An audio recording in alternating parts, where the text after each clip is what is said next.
Okay, I'm good. Okay. Sweet. What was that? Weeds or weight or? It was sweet. Oh, sweet. Okay. Weeds. Sweets. Anyway, Is this 35? welcome everybody. Is it to the Permadeath podcast, episode 35?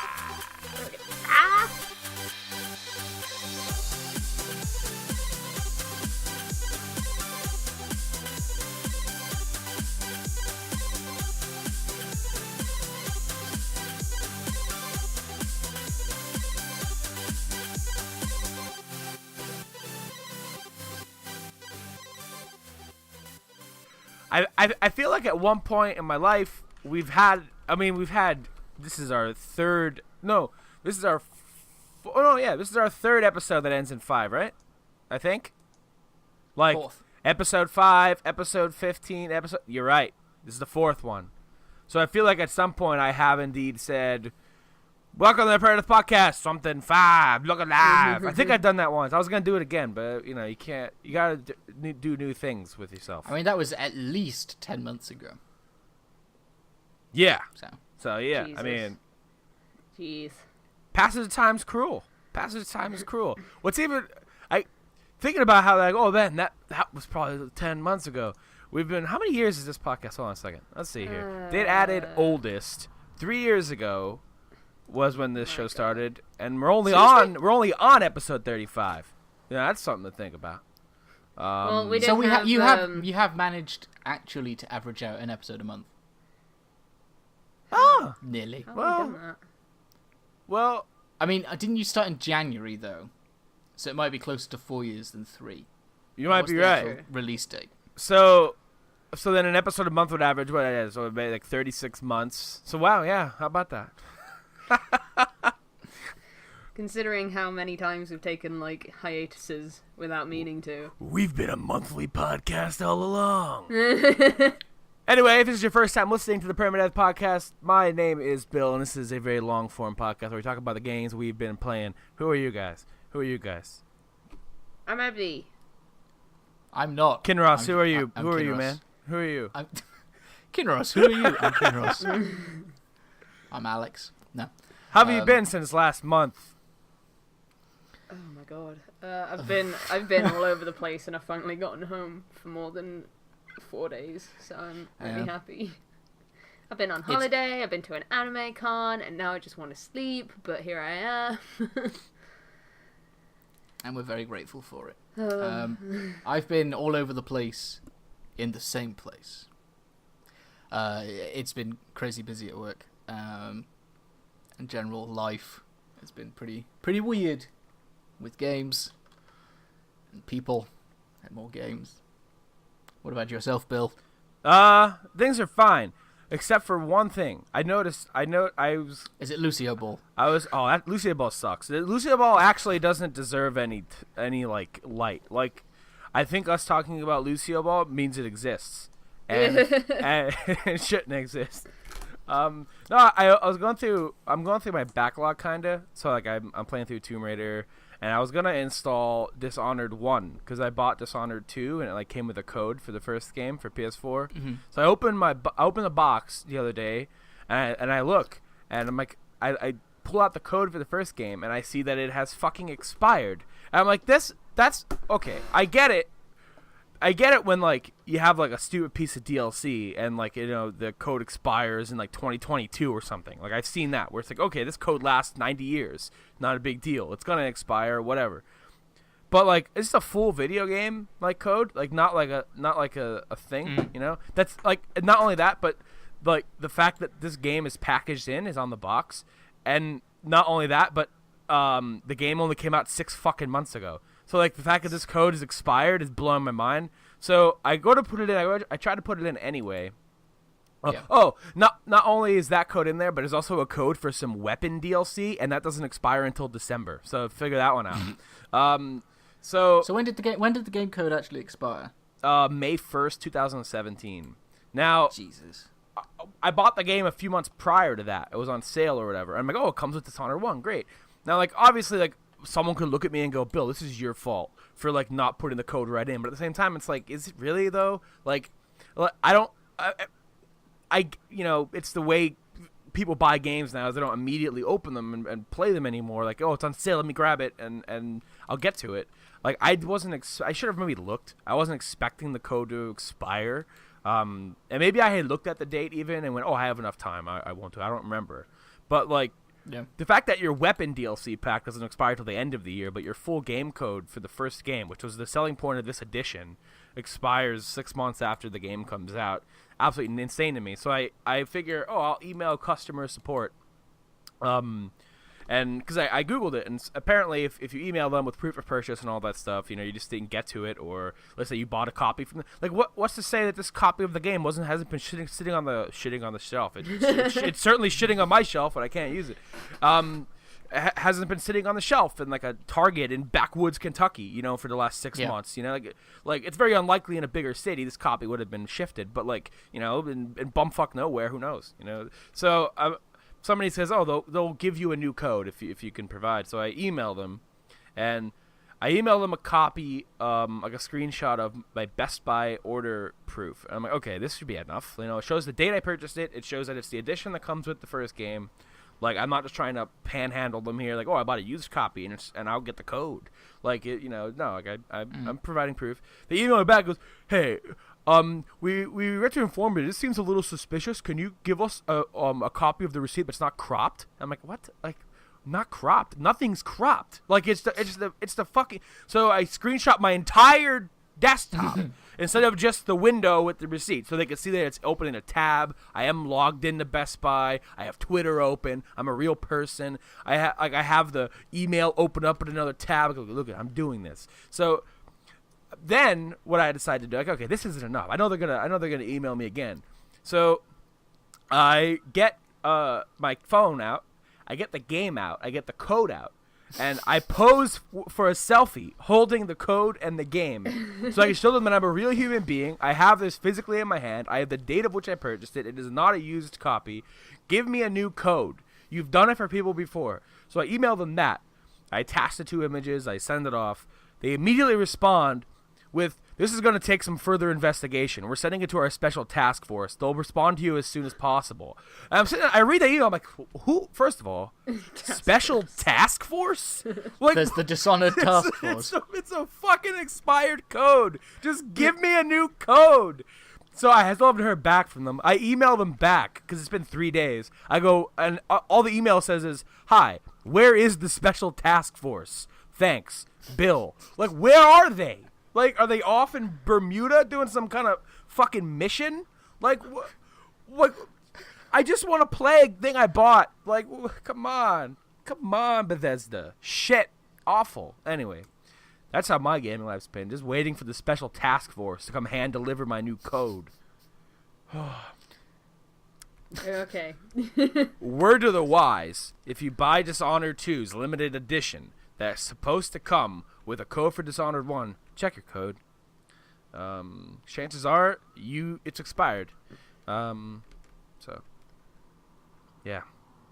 It's a consumer top tip. So Dishonored 1 would have been one of the games I talked about today, but it's not. All right. I'm glad to hear it. Maybe next month. Yeah, maybe. Next month will be all Destiny. See, this is no. Next month will not be all Destiny. Yeah, well. Oh, no, because we're doing it separate. Remember, we're doing it separate. Oh, okay. I mean, I guess that works. To spare Abby, and also so that it's not a 7-hour-long podcast. Podcast. I wish Yakuza Kiwami came out this week or this past week instead of Tuesday. But I wish it didn't, because I wish it came out in a couple of weeks, because I can't afford it or Mario Rabbids. Oh, Mario! But the good news is we do have tickets to EGX this year. Yeah, we do. So we get to play Odyssey, hopefully. Hopefully, if it's there, because I can't find a list of the traders there. I'm sort of hoping they bring over some of the cool Final Fantasy 15 stuff that was at Gamescom, but who knows? Shrug. I don't know. Final Fantasy 15 is the most unpredictable entity. Can we talk about that? Yes. Absolutely. It is. There was this massive my update God. for New Empire. Yo, there's a TV ad for that fucking game now. I've seen it. I was watching I've TV seen the other night. I'm like, okay, what is this Game of War? Because it isn't readily apparent until you start to see a chocobo, and then you see like Noctis and company. Like I'm watching like a preseason NFL football game, and in between quarters, there's Noctis and Ignis, and there's a chocobo, and then a porn star, I think, who plays Luna Freya. I'm pretty sure that's an adult actress. I'm pretty sure. No, you think of Sydney. Yeah. Oh. Yep. So, the ad is so funny. So to describe this shitty ad, like the porn star Luna Freya is like calling her troops to action, and like Noctis and company are on the ground fighting people. I don't know why they got that shit job. So, but all these like guys are like, with like, I think they're all the same guy, are like running through the castle. And they run up to like the armory, and instead of like weapons, it's just a bunch of phones. And they're all grabbing these phones, and they're like slapping them all over their body to like get ready to fight. And then they pull them out, and they start spamming the defend button while Luna Freya is like, save my people now. Oh yeah. And it's like, what the fuck? Is this Final Fantasy? Like, what the fuck is this? So bad. Oh my god. Oh my god. Anyway, the good stuff from Final Fantasy 15's future. Not that game. It was announced for the new PlayStation console, which rhymed with Twitch. What? Empire of War? No, just Final Fantasy 15 coming out on a console that rhymes with Twitch. I don't know what it could be. It could be anything. PlayStation 6. The Vita. It could be the Vita. It's gonna be the Vita. The new Vita model. I mean, I've been saying for ages that I wanted Final Fantasy 15 on the Switch because I'll buy it. But everyone was saying, nah, it'll never happen. Now it's happened. Although apparently it's looking more likely that it's going to be the Pocket Edition. For some reason, like, well, I know the reason is that it's not as powerful as the PS4 or whatever. But for some reason that is a conclusion that people have come to already. I'm honestly okay with, like, the more I look at the Pocket Edition, Gladio still is like the worst looking thing I have ever seen in my life, but everyone else has this odd little charm to them that I'm like, I kind of like this. The fan art that's come out of the little Gladio, though. If you haven't seen, Gladio is in Final Fantasy 15. He is the buff guy, and as such, in Pocket Edition, he is basically an upside down triangle with a circle on top. Yeah. Like he is just a triangle with a head. Yeah, pretty much. And I think it's just funny because I just think he looks absolutely doofy. I want figures of the Pocket Edition character designs. Well, unfortunately they're basically pop figures. Oh, they are basically pop figures. Basically, yeah, that's the Pop Edition. Though I have said, if they release pop figures, I don't like pop figures, but if they ever did release pop figures of Final Fantasy 15 characters, I would buy them. So. I'm extremely surprised they don't exist already. It's because Square Enix are just like, that's our license, you can't have it even though we make shit figures that are really expensive. Because I want Nendoroids, that's what I want. I'd only want the Gladio one if he is a massive triangle with a circle on top. Make your own. Yeah, I guess I could. So, loads of stuff happened with Final Fantasy 15. Yeah. They announced the Windows Edition. My favourite bit of news to come out from that was we're leaving up to the moral sense of the player as to whether or not nude mods will exist for it. They will exist day one. I didn't know that was a thing. I just heard that there is Steam Workshop support. So I'm like, okay. Yeah, it's going to have mods, and they're like, we don't want to limit the players, so we've decided to let them make nude mods, but we just hope that they don't. It's really funny. All the chocobos are going to be naked. So I will probably pick that up on a Steam sale at some point, because I don't think my PC could run it particularly very well. No, the whole game. Okay. I don't think my PC could run it that well, to be honest. Well, it just won't run it in 4K. No, that's what I need to work up to, is that game in 4K. And then they announced the Pocket Edition, which is the opposite of the Windows Edition, because it's just for your phones and in like really dirt quality, and it's great. So is it episodes? Yes, the first episode's free, and then the subsequent 10 episodes, I believe, cost about $3 each. The thing I want to know is, it's obviously, because they say it is exactly the same game, just with different models. How the hell does that game play on a touchscreen? And also, how the hell do you fit it on a phone? I don't know. I'm going to play the first episode for sure, because it's free. Yeah. I'm probably not going to buy it, though, because... Especially not if it's going to be the Switch edition, because you're going to be buying the Switch edition anyway. So. Well, yeah, I'm going to buy the Switch edition regardless of what it is, because it's Final Fantasy on the Switch, so... I don't know. I thought it was an April Fool's joke. I had to check that it was August. Because it just... It's quite a late joke, to be honest with you. It just seems like it shouldn't be real. But the more I look at it, the more endearing I find it, so I don't know. Okay, I'm glad, because initially you were like, this is I think it looks hideous, but in an endearing way. Okay. Spent enough time around me. Aw. I don't know whether there's a lot of lag or Bill's only just realised what I said. I just kind of got it. It took me, like you said it, and like I'm listening to you guys talk, and then like it hit me. Yeah. So that was announced. Well, I'd just like to say thanks for telling me that I was wrong. Oh, you no. I'm trying to think if there's anything else that got announced apart from the big thing that I'm super excited for. Because they had a lot of Final Fantasy 15 stuff there. They had a fucking cafe where you could eat Ignis food, and I was so sad that I wasn't there. I like cat food. But I think the biggest thing, at least for me, was the fact that they have announced some crossover DLC with Assassin's Creed for some reason, and I don't know why, but I'm really excited because it looks fucking badass. It looks so good. I've not actually seen anything of it other than the picture saying that it's a thing, so... Oh, I'll get you the trailer. It's surprisingly like good looking. Like it there's effort put in, like there's like new mechanics, and you're like, what's exciting for me about it is like I like the idea that, you know, they do these timed events, and the Chocobo thing was cool. But the thing that bummed me out about the Chocobo Festival is that you didn't get any new interactions with your party members. Like, it was just Noctis there by himself. And, like, when you spend a whole game with a character like Prompto who loves Chocobos, it just felt wrong for him not to be there. I know. So, with this event, which lasts until, I think, August, until, like, January. So it's the 31st of August to the 31st of January. Super good, yeah. Super good window of time to do this stuff.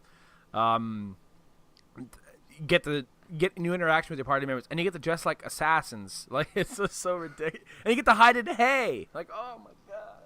Yeah. There's like a little picture of Noctis getting into a bin, and people have been like, finally, where you belong. Like, oh. Poor Noctis. Poor guy. Why is... What? What? I just realised, I just saw that Ignis is wearing like this rag thing. Yeah, they're like assassin toga robes. party. Everyone's wearing assassin's robes. I like the fact that in this they have essentially woven in Assassin's Creed lore into Final Fantasy, because the way that they've sold it is that, you know, in Lesterland they tell tales of a hero who fought oppression generations ago, and the reason that they're doing this event is because they celebrate that person. So I guess that means that Final Fantasy 15 takes place on Earth. I guess so. Or just happens to have a similar... There's many implications here. But yeah, everyone was like kind of complaining about this a little bit, saying, oh, me and Bill could have a conversation about this. In general, anything about Final Fantasy 15 is like, oh my god, they're going to delay Kingdom Hearts 3 for Final Fantasy 15. Oh my god. You know what's going to delay Kingdom Hearts 3? The fact that it's probably not finished. Yeah, Kingdom Hearts 3 is delaying itself. It's fine. Kingdom Hearts 3 is delaying Final Fantasy 7. Yep, that must be true. It's 100% true. These why guys. have we not had an episode yet? I just want to clarify: the Pocket Edition of Final Fantasy 15 is not delaying Kingdom Hearts 3. The DLC for Final Fantasy 15 is not delaying Kingdom Hearts 3. There's nothing about Final Fantasy 15 or Final Fantasy 7 Remake that is going to delay Kingdom Hearts 3. Kingdom Hearts 3 will delay Kingdom Hearts 3 inevitably. But It's almost as if these guys working on these video games are human beings living on a linear timeline, and their particular product is taking long because it's hard work to make it, and this entirely separate team over here making this stuff has nothing to do with the guys working on the linear timeline in real life working on Kingdom Hearts 3. Like, No, there's only one person that makes Square Enix games. Square yeah, Enix I think is that's a the thing that people singular are getting entity. confused with. Like, a lot of people work for Square Enix, presumably. Yeah, like 2 people. One person making the games and one person selling the games. Feels Can't like expect it him to with do the everything. fucking development cycle that they've got, but no. There'll be entirely different teams. There'll be the Final Fantasy 15 team. There'll be Final the Kingdom Fantasy Hearts 14 team. Yeah, there's different teams for everything. Just because like an MMO exists doesn't mean that Skyrim 2 isn't coming out. Yeah, you'd think people would realize this by now, but you go in the comments and yeah, you see people complain about whenever an ESO patch drops. It's like, this is delaying ES6. Like, the guys making ESO are in Baltimore, Maryland, on the East Coast. The guys making Elder Scrolls 6 are in Seattle, on the West Coast. Are they? Like, I thought they were in. I think. They were in Maryland. I think you might have gone backwards. To be fair, though, But that's the game studio. you can share. Oh, code. they're both in Maryland. That's strange. I could have sworn Bethesda Game Studios on the West Coast because ZeniMax is in Baltimore. Bethesda's in Rockville, Maryland, though apparently. So yeah, they're okay. They're still in different places. still in different cities, different studios, Still in different buildings. But yeah, and People just don't seem to get it. It's just because Blizzard has 90 games doesn't mean like, oh wow, they made Overwatch. That means the next WoW expansion is going to take forever. Like, nah. The new WoW expansion came out. That means the next Hearthstone expansion is going to take forever. Nah. Guess what? Fire Emblem Warriors is delaying the Pokemon game on Switch. All this shit exists side by side because these companies have the resources to do it. Just because Square Enix takes long doesn't mean one particular product is delayed because of one particular other product. It just means they take a long fucking time. Really, you got to blame A New Empire. Like, They blame put the one that's all actually their terrible. yeah. Yeah, but you can tell that they didn't put any effort into it, so it doesn't actually matter too much. They spent like 10 minutes on it. I tried playing I spent was longer like, on that game oh than they God, this is the worst. did. Yeah. I think the people complaining that the Assassin's Creed event exists in general is also slightly annoying because, like, I've never seen an instance where, I mean, I guess I have. I guess I've seen it. I guess I've seen it all at this point. Where people will get in the comments and, like, actually be angry that they're getting free shit, like, for a game. Like, and substantial free shit. Like, this isn't like, oh, you know, we gave you guys a new shirt or whatever, you know? Like, oh, with really no substance to it. Like, no, like, there's clearly effort put into this, and this gives you more stuff to do, and it's interesting and silly. Like, it's stupid in a good way. Like, it isn't, like, they've done Assassin's Creed stuff in the past with Lightning in Final Fantasy 13 2, I think it was. And it's like, who cares? Like, it's cool. Like, does it really bother you that much? You wake up and you're that mad about it? Like, oh, fuck! I hate it when I get substantial updates to my games without having to pay for them. My day was great. I mean, the only reason that I could see people being, like, legitimately annoyed about is Assassin's Creed existing in their game. But Assassin's Creed isn't, like, a bad video game. I think I have not had great experiences, but it's been a long time. When I saw the headlines for it, I laughed, but in like Like, oh, wow, what? Like, Yeah, really? I had to watch the trailer. The same for me. Yeah. And I'm like, Oh, okay, like the I get the it. cup noodle DLC. Oh shit! Yeah. Oh, we don't have the That cup was noodle. weird. We don't have the cup noodle helmet here, do we? In the States. Well, I mean, you're the only one in the States. I don't know, but we don't have Yeah, it anywhere where people speak English, we don't have the cup noodle DLC. No. Damn. It'd be pot noodles here. That was 2 months of Kingdom Hearts 3. But yeah, I love the fact that I get to play more Final Fantasy 15, and everyone else is super pissed off about it. So Yep. Here's what I love. Is you get the comments like this. You get the comments that say, "They're wasting time making Assassin's Creed crossover when they should be fixing the story." They're not gonna do anything else. Like, if they do any other story-related stuff, it's gonna be DLC on top of it. They're not gonna go back and let's add some more shit to Chapter 5, Chapter 7, like Chapter 2. Like, I think dude, I'm that the only person ship who's has like sailed. genuinely quite okay with how the story turned out. Like, it's not perfect. I know it's not perfect, but at the same time, like, I got a lot of the answers that I wanted. I got most of them from you through the wiki, so you know. To that's me, fine by me. I might have said this on the spoiler cast, but like my final piece, I think on Final Fantasy 15 story is that okay, compared to maybe like the expectations you get from a Final Fantasy 7, a 9, or a 6, where like you're looking for this grandiose tale that spans many locations and you meet all these crazy people and you go on a journey like a crazy long epic tale with just treachery and like okay, I get it, that's what you expect from Final Fantasy, but like to me I think 15 story was executed to perfection to what they wanted to accomplish, because this and people you're just this is just you excusing it. Like the game's story is not a typical, and it's obvious from the beginning of the game, and it's obvious 20 hours into the game, and it's obvious as the credits roll that like this one's different, and it's different. One, it's different because it's open world, but it's different in that they're telling you the story about their road trip. Like it's not like you're not seeing certain things, you're not going certain places, you're not getting certain information, and that's fine, because to me the storyline of this game is about those guys and getting from one point to another, and to me that story was great, perfect. Like I didn't like fine, like okay, I don't know certain things, that's all right, I don't care. I got what I needed to get out of its story. Like I don't need anything fixed, like it's like I don't get that complaint. It's stupid. I just need more Arden. No. Arden was cool. It's alright, episode Arden. It'll probably be a thing. It won't be a thing. Oh. It wasn't going to ever win that vote.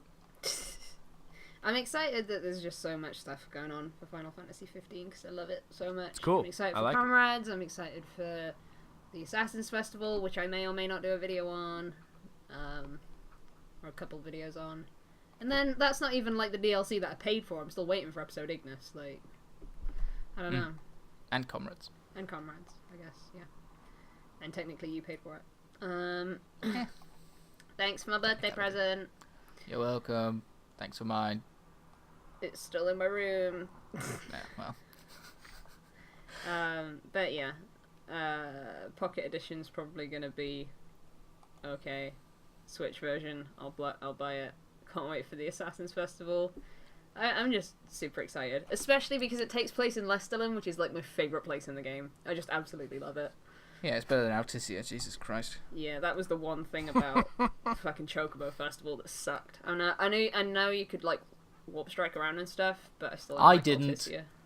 I didn't know until I'd finished it, and then you said, "Oh, you can warp strike." I'm like, great. Did you get your Dream Egg at least?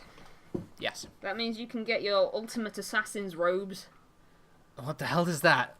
It's like a costume. Okay. And me and Alan have been speculating for ages, like, the Dream Egg's just What going to could be this this egg item that just, like, sits in your inventory and it never does anything. So, I'm pleased. I'm very pleased. I just want to know how the cutscenes turn out in the Pocket Edition. I can't wait for the train scene. I'm not going to say anything more. But I don't think I'm going to be able to take it seriously. I can't wait for the scene just after the Altisia boss. Oh my Yes. god. Oh my god. It's gonna be so good. Oh, I'll buy that episode. it gets so fucking dark in places, and it's just gonna look goofy and fucking stupid. And also just because of the contrast of, like, some of the cutscenes in that game are, like, stupidly high quality, as Final Fantasy tends to be, for its time. And I just want to see what it looks like with these chibis. Oh god, I just remembered the picture I sent you yesterday on Discord. Walked all my son.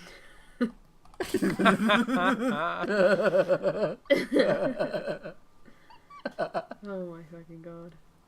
It's gonna be so good. I'm looking forward to it. Yeah. So I'm actually looking forward to it. Oh god. And part of me hopes that it is the Switch version so I can play it, because sure as hell my phone can't.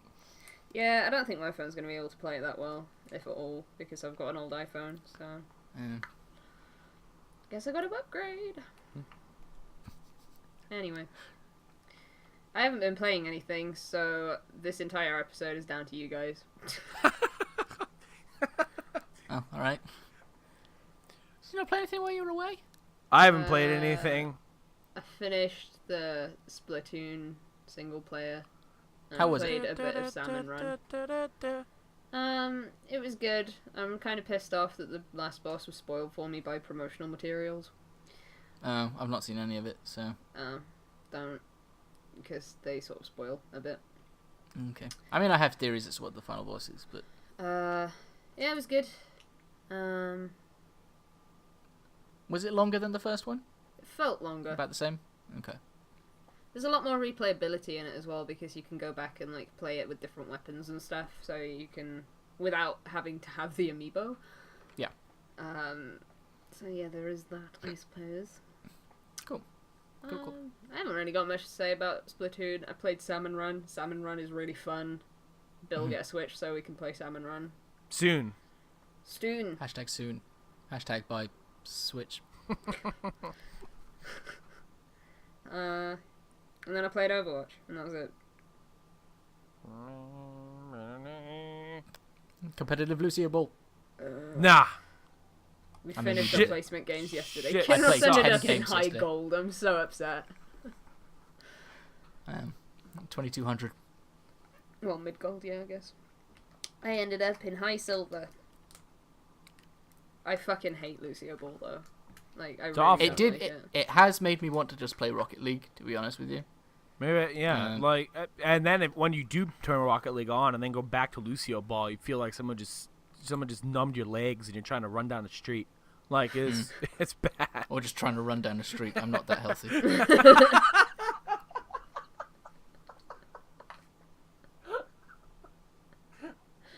Walk to work is like walking through treacle.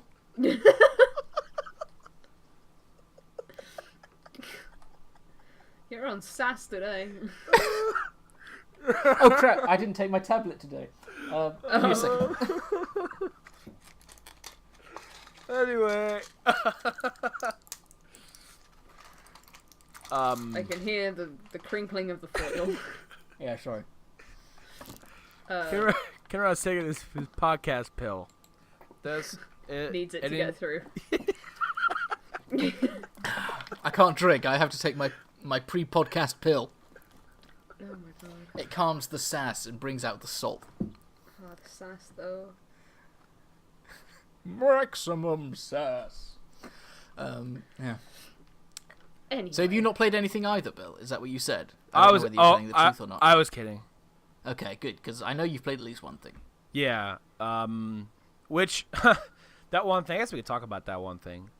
Because I mean, it's interesting because, like, I guess I should say it's No Man's Sky. But before I start talking about something that people don't know I'm talking about, is I played it at launch and post update. You've played it like for the first time ever with this patch installed. So in terms of like, how was it before? How was it now? Yours is just kind of like, oh, this is how it is now. I don't know any other way.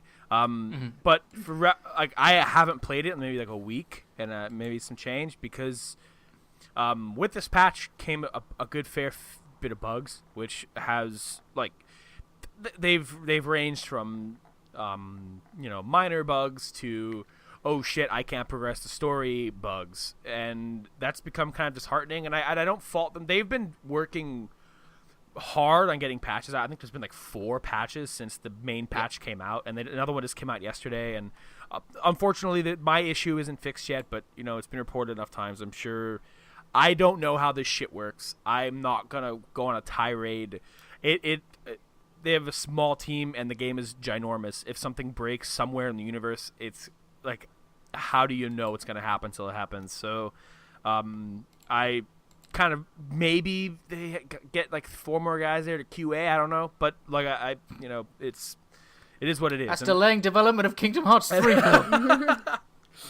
And I could technically be playing it like it's where I'm stuck. It's the Atlas path, and there are 2 storyline quest lines in the game. There's the Artemis path, which is the new one. That's the new main story. That's technically like the yellow quest line in your log. That is the main storyline of No Man's Sky. And the Atlas path, which used to be the main story, is still kind of the main story, and it intersects with the Artemis path at some point. But it isn't really like there's not really a story mode there to that quest line. They've changed it a bit and added stuff to it and made it more involved, but it's not the through line through the No Man's Sky's plot. So while I'm stuck on it, so the way it works is you have to craft these Atlas seeds, and when you go from Atlas Station to Atlas Station, they give you the blueprints, the recipes for these seeds in order. For some reason, the game skipped the second seed and gave me the recipe for the third seed, and you need to make the second seed to use as a material to craft the third one. So I can't craft the third one because I can't craft the second one. So the game just fucked me completely. And I can keep continuing on the path and getting the subsequent blueprints, so I can go to the next Atlas Station and get the 4th blueprint, the 5th blueprint. I just won't be able to craft the final one. So the way that questline works is you craft all of these different materials and then offer them to the Atlas, and then that storyline kind of ends. And I don't know what happens, but that's the objective. But I can't craft all of them because I can't craft the second one. So I just have to wait for them to just give it to me or something, because like I don't know how hard it is to fix this particular bug. They fixed it from happening to new people, but if it's already happened to you, tough luck. It's kind of sucks. So I can continue. You can, yeah, you're good. Okay. Anything that hindered progress for somebody entering it for the first time has been fixed. So like there were instances where you could get stuck on the Artemis quest. So like, I held off. I am stuck at the minute. Like due to a bug or I think so. Something doesn't seem to be quite right. We'll talk about that in a second. I just want to cover the broad strokes of the game in its current state. Now, I've played it at launch for a pretty fair bit. I didn't hate my time with it at launch. It was a Destiny situation where it's like, okay, you could like this game and like there's nothing wrong with that because it wasn't a bad game at launch. But it's easy to acknowledge like problems with it and what was wrong with it and what was missing from it. And when you broke it down, like there wasn't really that much to do in the game when it came out, and they fixed that in 3 patches. They fixed that in the first patch, second patch, and now the third patch, adding base building, freighters, farming, missions, and all this stuff, and a new storyline, and they've kind of made it, I think, a year later what it was supposed to be at launch, and I think it probably was intended to be this at launch. There was a GDC talk with Sean Murray where he admitted they ran out of money. Like they had to put the game out. Like and that's probably one of the pitfalls of partnering with Sony. Whereas Sony probably just now this wasn't said, but it could be inferred that Sony probably just was like, we got to get this game out. It's been delayed like twice. We want to market it. We want to push it. Like this game needs to come out. Is it in a finished state? Yes, kind of. We ran out of money. Fuck it. Let's put it out. And now, if it was delayed a year, I think we would have gotten this at launch. I think because a lot of the trailers show some of these things that are in this now third patch, that like, okay, I get it. I get maybe what this was supposed to be. But I'm more curious to know what you think about it, because right now I think I liked the game before. I still like playing it. I like the additions. I like building bases. I like taking on missions from the mission board. I like the new story a lot. A lot of the new quality of life stuff is great. I like being able to fly low light. I like hiring people for my base. I like using the terrain editor. All the stuff I enjoy. I still enjoy No Man's Sky. But you've played it for the first time ever. Yes. What do you think about No Man's Sky as a newbie? Like you said, I don't know what's new and what's old. I get the feeling that if I had played this game at launch, I wouldn't necessarily have enjoyed it. I have a few problems with things like crafting and the galaxy map, and using the exocraft. I really can't stand driving that thing, and it falls in holes, and I only found out... I spent the better part of an hour trying to dig my exocraft out of a hole using the terrain manipulator, and constantly running away to get more plutonium or whatever to fuel it, and then to keep digging away, and it kept glitching out. And then, because I was like 10 minutes away from my base, so I'd have to walk for 10 minutes to call my exocraft away and then drive back out. And then I found out, after it finally came out, that that there was a cool exocraft option if you're within range, and you could just spawn it out of the hole. The game isn't very good at telling you things, I think. And similarly, or conversely even, it throws a hell of a lot of blueprints at you very quickly in the... Not the early game, but like once things start to get going with base building and whatnot, it just starts to go mental. And it's an overwhelming game in a lot of ways, and I think if I had just started it like with this patch or whatever, and let's say I didn't have any experience with it at launch, where they were like, not that there wasn't like a lot thrown at you, but there was certainly a lot less, and like there was certainly a lot less to try to get your bearings with when the game first launched. That like if I hadn't had that prior experience, like, okay, I know how to play this game, I know how to maneuver around the menus and how to craft and how to do all this stuff.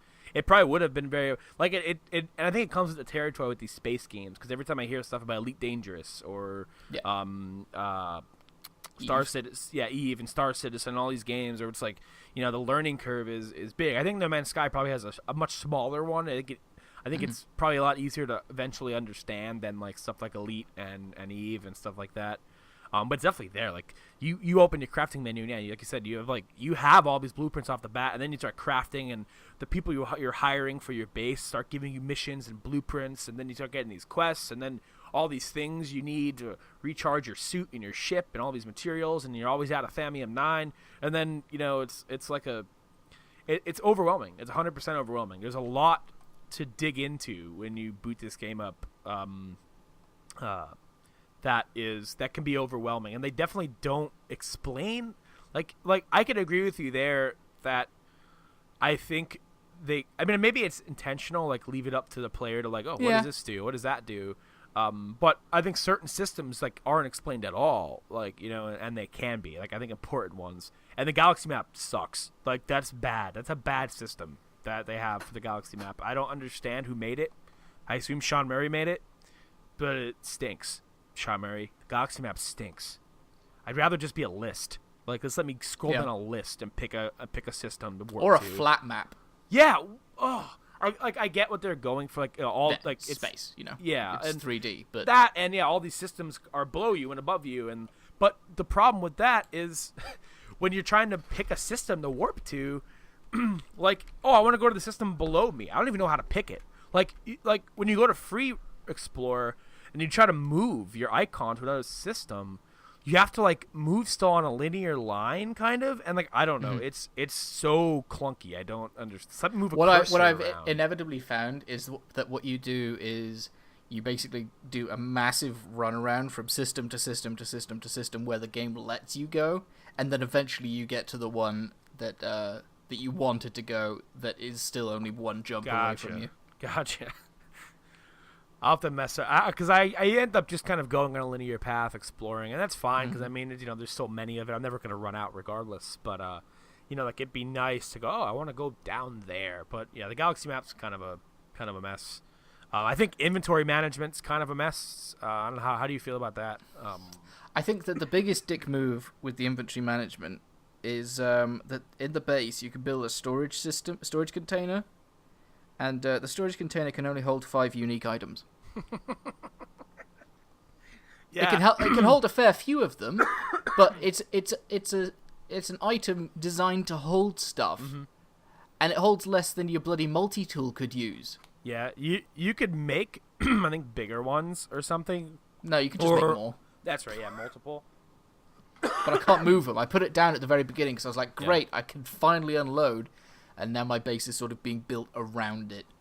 The big thing to get is a freighter. Now those are expensive. I don't have a freighter. I can't earn enough money to get there. I don't know how you're supposed to make money. I got to a point where I was just early on. I was selling everything, and then I was very rich. But then I needed to keep everything because I was building. Apparently, farming is I haven't done it. I haven't started it. Yeah, I've only just gotten the tier 1 stuff. I think farming is apparently a good moneymaker once you get it rolling and like you start producing a lot. But I haven't done it yet, so yeah, I'm broke in the game. My ship is one I found broken in the woods. Yes, I got a new one, and I was pretty pumped about that because it was a big upgrade from the base ship. I have a lot of slots, and then I got a multi-tool from a random alien that has like 27 slots on it, like 2 hours in. I'm like, yes.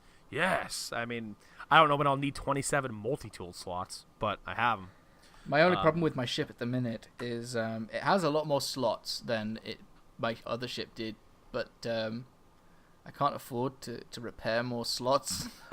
So I'm actually only at half capacity of what I could have. That's expensive and then gets pricier as it goes. Yeah, the more you do, the more it gets. Sucks. I think that really the one thing that does bug me the most and makes me reluctant to do the sort of stuff that it wants to do is the crafting, because you have to build everything from base stage to top stage, one item at a time. You can't make a stack, and you can't say, okay, I want to make a warp cell. I have all of the base materials to do it, but I've got to make some kind of sticky liquid, then electron vapor, then antimatter, then a warp cell. That's 4 stages. Yeah, it sucks. If I have all of the base materials, list it as like, you need 1,000 platinum, or plutonium, or whatever, and some thorium and some zinc. Just let me craft it straight there. Making warp cells, especially for how often I use them, sucks. Like, going down and like, making the suspension fluid, and that's then what it is. And then the electron vapor, then the antimatter, then the warp cell, and then if I want to make 4 warp cells, it's over and over again that same process, and there's got to be a better way somewhere to do it. That's a complaint. Overall, what do you think of the game? Like the gameplay loop. Like the loop, and like, has it impressed you? Like flying off of a planet, seeing a planet in the distance, and then like just kind of seamlessly landing onto it. Like, has that been as cool for you as it was for me when I first did that stuff? Like the I think overall one thing nobody could ever really take away from it, I think, is that the tech is very impressive. The way that they have this game set up. What do you think of that stuff? I wasn't like blown away when I finally got off planet. I was honestly kind of just glad to be off my planet. It sucked. But I don't know. It is neat, but I wish... I mean, this is going to sound like such a ungrateful person, because it is technically seamless, but the pop-in and the loading of the actual planet is horrendous. And it means that, like, it took me 2 or 3 planets for me to realize that, like, when I get to a planet, my policy was fly around in Atmo to try and find something interesting. And 99% of the time, the interesting stuff doesn't actually load in until you get out of the ship. Yeah. So I assume you'll occasionally find a monolith or a knowledge stone, and you'll be like, yeah, okay, I'll land there, and then you're like, holy crap, there's all this other stuff as well. I think if you get closer to the atmosphere and do a ship scan, I think it will find. It sometimes pops up and is like, hey, there's something over here, but not ideally. I get why there's like so much pop in, and especially when you're going closer to a planet. Like if they had everything loaded, like so that it's always kind of there, we'd be looking at a game that probably runs like 5 FPS. I mean, I do have that. It doesn't run great. Yeah, I guess I should also say that I'm using the Pro, so I might have a better time, yeah. Like, for the most part, on the Pro, unlocking the frame rate and the options gets me around 60, I probably should lock the frame rate. It's currently unlocked. It's at about 20. 20, 25. Yeah. Yeah, it's not great. But yeah. I will continue to play it. I think, because the problem that I have with the Artemis route at the minute is the mission is go to a Viking system and upgrade your multi-tool, like buy a multi-tool upgrade, and I did do that. I went to the station that it wanted me to go to. I went to a specific system after flying around in the galaxy map for 5 minutes to get to it. I didn't want anything that the guy was selling, but I bought it, and then the marker vanished. So I thought, okay, I've clearly done it. But the quest still says to go to a Viking system and buy a multi-tool upgrade. So I don't know what to do. I'll have to look into that afterwards. I think I might have kind of had a similar thing where, because some of the quests, like, if you do something that, like, was an objective and you've already done it before you got the quest or something, you know what I mean? Something that's so obvious, something that maybe just happens through gameplay. I think the game just gets so fucking weird about it. Like, so I'll have to look into that one specifically, because I've had some weird moments overall through the new storyline, and now obviously my Atlas path is bugged. But I do want to say that I tweeted about it, and whoever they got, I mean, the guy liked my tweet, the guy who wrote the new storyline, the Artemis stuff. That, like, what's cool is I, like, this, the writing in the game's always been good. Like, the lore writing, when you find monoliths and, like, you know, you get these little text adventure things that pop up that are interesting and you know, give you pieces of Viking lore or Gek lore, and then you make a choice and, like, all this stuff, and you find these terminals, and all this lore is being given to you, and it's all cool. What they've done with the Artemis storyline is, like extend that writing and that lore and that experience with a really cool mystery that's going on with this person named Artemis and their friend Apollo, and like getting deeper into that and it gets really good. I'm actually, like, I wasn't expecting that. Like, okay, the writing's always been good. I expected it to at least be interesting, but what's been going on and the stuff that I've done and, like, things that I found out are it's very cool. Like, if and I said to a friend, I said, you know, if somebody didn't want to just play this game to explore, I would fully recommend this game as a story-based sci-fi experience at this point now with this storyline in there, because there's enough of it. As long as it works, yeah, as long as you could progress, I would totally recommend it for that, like, if that's what you're interested in. I think now the game has options where it's like, okay, if you want to buy this game for a story mode now, you can, and it's sufficient and it's good, and you get a good experience of the game. If you're not interested in exploring, like, millions of planets, you're still going to be exploring planets due to the storyline, because it will have you do it, and it will have you build a base. Like, the way the storyline is it's basically your tutorial, not a tutorial storyline, but it's now your through line. It will make you build a base for reasons in the story. It will make you do this for reasons in the story. So you will get to see kind of the full gamut of what's in No Man's Sky following the story path while getting a really cool story. Or you can just say, fuck it, I'm not doing that. I'm just going to explore and do whatever I want. Because you could say no to the distress signal. You can go, I don't want to do that. Sorry, buddy. And then just go do whatever the hell you want. So, like, they've kind of rounded out, like, oh, what do you do in No Man's Sky? You know, that whole meme that was going around, they rounded that out now, and they've done it quite well when it works. You know, so... yeah, I'm not sure how much... I mean, I do keep booting it up, but my play sessions are getting shorter and shorter, just because I can't work out what I'm supposed to be doing. It's very much like Minecraft for me, that if I don't have a goal, of some description, then I don't do anything, and then I just sort of get bored. At this point, harvesting materials is literally just for my base quests, and to occasionally sell money. I mean, basically the loop of the game still kind of exists as it were before. Like, you're still, like, your entire livelihood hinges on collecting resources and mining and things like that. But in terms of, like, I mean, obviously your main story is kind of borked right now, or like that would be kind of one of your driving goals. There's also, like, for me, like, I kind of like that there's these options. Like, for me, when I play, when things are working for me, I'm either doing the Artemis storyline, doing my base stuff, and I really just love landing on planets. Like, for me, that's when I think of why I would get bored of Minecraft playing by myself, and like why I don't get bored of playing No Man's Sky, is that for me, like, Minecraft was amplified playing with friends and building stupid shit with friends. And like, but with Minecraft, you're kind of always in the same, I mean, you get different biomes and things, but like, you're kind of always in the same place for the most part. You know, like, you're underground, you're in the whatever the fucking hell was, I forget the name of it. You know, and like, that's kind of the extent of it, unless you're doing mods. Whereas with No Man's Sky, for me, it's like I get to kind of just go to all these different places and different planets and see these different things. Oh, how's this one look? How's that one look? This is a cool spot for a base. This place is kind of like Earth. This place is like fiery hell pit. This place is an acidic, toxic waste.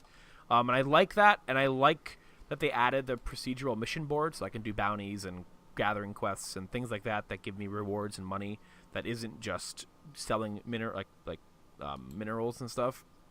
So like, all of my rewards are just for stuff that I have absolutely no use for, like teleporter chunks or whatever. Yeah. I mean, the rewards, I assume, are probably procedurally generated as well, which can be a big problem if you're getting unlucky with what these missions reward you with. But yeah, like, I think there's a fair bit of direction when things are working, and I think it also still depends on how the individual approaches it, because like you could ignore a lot of stuff about the game, or not know some of it exists, or just not care. And like, that's the thing with all sandbox games. Like, you could just eventually go, okay, I don't really care. Like, there's no point in doing this. Like, I have to want to explore, and if I don't want to explore, the game is useless to me. And you could want to explore for 20 hours, and then after 22 hours, go, I don't want to explore anymore, and now there's nothing else to do. You know, if you don't care about the story, or if the story's bugged, So like, for me, I'm bummed that I hit this bug, because even though I could still kind of play, eventually the Artemis path is going to cross with the Atlas path, and I won't be able to progress the Artemis path. So they have to fix this fucking Atlas path, or like I can't do anything. So, but what bums me out about that is this was going to be the game I played, or would have been playing for the last week nonstop, and I don't know when I'm going to get back to it, because Yakuza Kiwami comes out on Tuesday, and then the next week is Destiny 2, and once Destiny 2 launches, I'm not playing another space game. Like, that's my space game. I'm playing Destiny 2. That's it. So it would have been nice if they'd fixed this bug, sometime over the last week. And I can't sit here and pitchfork them for it and be selfish, because they've been fixing loads of other bugs, but it would have been nice, because I want to keep playing the game, but I can't really. Yeah. I don't know. Cool. No Man's Sky. Fantastic. It's all right.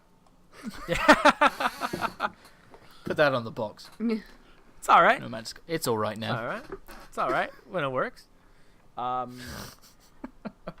But yeah. So who wants to continue? There's a branching path. Well, we both played No Man's Sky, but we both haven't played the other games. So there's a branching path. User at home, pick the story path. Do you want to listen to Bill's games or Kinross's games? Ebby, you will take the part of the user. Oh, shit. I was expecting. Sorry, Ebby.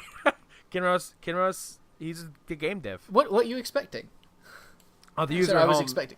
Oh, the user at home to like pick. to click a link. No, they're gonna do. I just want them to form a bond with me spiritually. Oh. Yeah. Like, I feel like we've got that. I could hear what they're saying right now. Oh. Yeah, I don't agree with you, viewer. See, they're talking to me about stuff. It's fucked up. Yeah. I don't know. I feel like I've got to pick my favourite. Wow. No, you don't. You just pick a name. She's gonna pick you, Bill. Right Bill, now. off you go. There you go. It's Bill. Thank you. Anyway, I haven't been too much more. I haven't really been playing. I thought you were about to say I've not played anything else. I do want to mention Tomb Raider, but I also want to talk about something that has been around in Final Fantasy 14 for a bit that I've kind of hit a wall. Like, I mean, to the game's credit, like, I let my sub run out, but I've been playing it like non-stop since Stormblood came out, like every night, and like that's reaching, you know, Destiny levels and WoW levels. Like, you know, it's been a lot of fun. But one thing that it has been the end game formula since vanilla, and it's a system that if like you're new to it, it's probably fine, but it is the most soul-crushing gear grind in any of the games I've ever played in my life. Oh, the random loot. Yeah, it's so the way the rating works in Final Fantasy 14, the way the gear system works is it works on a token system instead of the gear dropping from the boss. Now that's how it works in Savage too. So yeah, they've employed this throughout all difficulties of the raid. So the way this works is when you kill a boss in the raid, it has a chance of dropping these items, and these items are, let's say, like a Deltascape bolt or a Deltascape chain or a Deltascape rod or whatever, and those items are then exchanged for gear at a vendor. So instead of like every other raid in the world and every other MMO in the world, when you kill a boss, it has a chance to drop certain loot. Like, oh, this boss drops the pants, or this boss drops the sword I want. That doesn't exist. And I understand why they do it, in that you're always kind of making progress towards your item, instead of like, oh, I've ran this raid 19 times in a row, and every time my item is dropped, I've lost the roll for it. Fucking boo-hoo. I get that sentiment, but I also hate the system that's in the game, because it while you're in normal mode, you're guaranteed an item. You could run that boss over and over and over again until it drops the piece that you need. But certain pieces of gear need, say, 4 of those pieces. So, like, oh, I want the legs. It takes 4 of a Deltascape chain or something like that. I don't remember the exact item. So I have to wait 4 weeks to get my pants. You know, so I can't get my pants. Like, oh, I got lucky. My pants dropped. I'm done farming that boss. Nope. I need to do this 4 weeks in a row. Whereas, like, what sucks about that is, oh, my chain didn't drop my first run. Let me go back in and do it again. The chain didn't drop again. Let me go back in and do it again. Oh my god, the chain dropped. Oh, I rolled a 4. Let me go back in and do the fight again.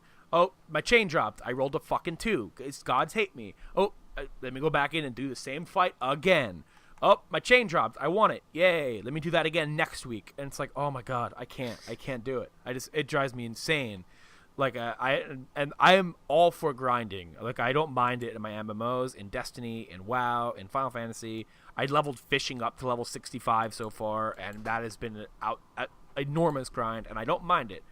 But having to do the same fight over and over and over and over and over and over and over and over again kills me. And then I read that in Savage, the super hard mode of the raid, you can't do it over and over again. So if you need a chain or you need a bolt or whatever, you fight the boss, it doesn't drop, or you lose the roll or whatever. You have to wait till next week to even get another chance at it, instead of doing it over and over again. Like, that's crazy. Like, holy crap. You don't need to keep people on a chain like that to have them play your game. There are other ways to incentivize not unsubbing, besides taking the gear grind out weeks and weeks and weeks at a time. It's absolutely insane. So that now I'm for where I'm at, I'm not going to ever do the hardest difficulty of the raid. I am pretty much maxed out item level, so I kind of did my piece, and now I'm going to put it on hold till the next patch. So, but that system is crazy. So if anyone's ever thinking about playing the end game, just be prepared for that crazy grind to get gear. It is torture. It's torturous. Really selling it. It's okay, Abby. If my experience is anything, you'll never get to raid stuff anyway. The upside to this is that, well, you know, you don't have to do it like I do it. You know, like, I'm gonna go right back in and immediately do this fight. You know, like, you could do it because it's on a weekly reset. You can try it out on Tuesday and then just do it again Friday. You know, like, but for me, it's like I need this fucking chain. I'm gonna do this till I get it. So that would be my case. The upside to this though is that like in Final Fantasy XIV fashion, the fights are extremely fun. They manage to always do a good boss fight when it counts, and all of the raid fights are really fun. And so are the EX primals for that endgame loot. Like they manage to be extremely engaging, and that's where I don't mind doing them over and over again. But it's just after the 9th time, it's like, okay, I could do this with my eyes closed. Let's just drop my chain. Yeah, so that's been my Stormblood. I think the last time I talked about Stormblood was about the story, I believe. Yes. Yeah, so I haven't not enjoyed the end game. It's just it gets to you after a bit. Gets to you after a bit for sure. Other thing I started playing was Tomb Raider, the first one, the definitive edition of the first game in the new series, because I got in the mood to play something like this because I want to get Uncharted Lost Legacy because I hear it's great and I want to play it, but I also don't want to be buying new games right now if it's not Yakuza or Destiny, because like those are going to take up most of my time. And even though I could probably beat Lost Legacy in a sitting, it's still $40 and I'm okay. I don't want to buy it right now. So I got in the mood to like kick ass and like explore ancient civilizations. So I figured I own Tomb Raider and I own Rise of the Tomb Raider. I have not played either of these fucking games. Let's go ahead and install a game from my backlog, which then as I was installing that, that's when the Dishonored snafu happened, and you know, I went into Tomb Raider, super happy. I've been really impressed by. Have either of you played any of the new Tomb Raider games? Yeah, I've played the Tomb Raider. I've played the first one. Did you like it? Played any. Yeah, I really did in the end. There are like little bits and pieces that I wasn't super keen on. I don't remember what they were at the time. I think it was just the way that some of the story was being told or the characters were being portrayed that I didn't particularly like that much. Were you playing on... were you playing PC or Xbox 360? I played on PC. Yeah, couldn't remember. Oh yeah, because you had the hair trouble. Yeah, because it has the fucking... What was the graphics card? NVIDIA Hair FX or whatever it was. Yeah. And it just like tanked my frame rate. It was terrible. But yeah, I enjoyed it as far as I remember. Thought it was a bit short, but I think I'd just come out off the back of like Skyrim or something, so that's probably why I thought it was kind of short. Yeah, I've been pretty impressed by. I mean, I've seen it in action. Like I watched my dad play through a bit of this one, and I watched my dad play Rise of the Tomb Raider. So like I've always been like, oh, these games look good. Like these, and what's like I'm playing the definitive edition, the PS4 port of the first one, and like I'm impressed. There are instances where I can tell it's a last gen game, like, and even though it probably has more PC port qualities than the 360 and PS3 versions, like there are instances where it's like, okay, I can tell this is an older game and that's fine, but it still looks really good, and like some of the environments are nice. The only thing like that weirds me out sometimes is I feel like she jumps really floaty, and that might be just like a side effect of me playing a lot of Uncharted, where like Nathan Drake's jumps kind of have weight to them when he jumps, like you could feel it a little bit, but I'm jumping off of stuff and she kind of just like floats through the air sometimes. It's like, maybe she's light, I don't know, maybe Nathan Drake's just a fat guy, I don't know. But she's pretty light. Yeah. I like the matter of fact, she's pretty light. I mean, she is. Yeah. But I'm only like 3 or 4 hours in so far. The things that I like about it now, and I hear these are expanded on in Rise of the Tomb Raider even more, is that I like that compared to Uncharted. Now, in Uncharted games, you do have treasures to find, and those are kind of your collectible. But in Tomb Raider, you kind of have this. I'm not going to use the word. I'm not going to say open world style type like progression system, but you have these fast travel camps that you unlock that kind of let you maneuver from area to area, and these areas have a checklist of things like relics and notebooks and these secret tombs to find and like plunder to get rewards and experience, and then you find a map that like shows you where the relics you missed are. So it has this element of like, actually explore this environment, like Uncharted encourages it with the treasures, but Tomb Raider kind of pokes you instead of encouraging you. It's like, hey, look at all this shit you can look for.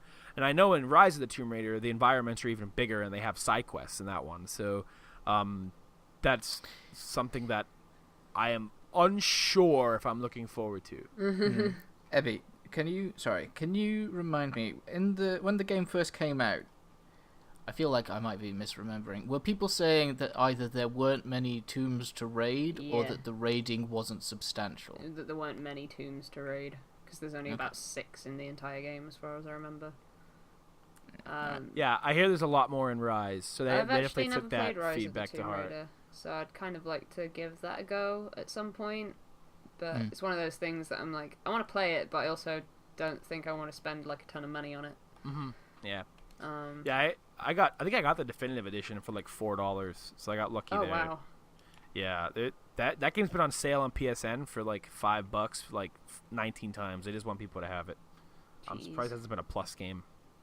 Rise of the Tomb Raider I got for like 20, I think, on Black Friday, and I got this cool like physical. Like, I feel bad because my friend from Mixed Pixel, Jose, is a big Tomb Raider fan, like forever. And there had one copy of this left on like some holiday sale, and like I wanted it. He didn't mention that he wanted it, and like, oh, I want it, and like, could you see if it's in the store for me? Because like every time I do shit with Best Buy, like order in-store pickup, they say it's ready, and then I get there and like, we don't have that. It's like, who okayed this with the ready system then? Like, who did that? Like, what rogue employee do you have? Like, it's ready. We don't have it. Yeah. Like, as an aside, this has nothing to do with Tomb Raider, but I once went into Best Buy. I wanted to get it was a screen protector for my phone. I wanted to get it and have them apply it for me with the Geek Squad thing, because I suck at that. Oh, they don't do that.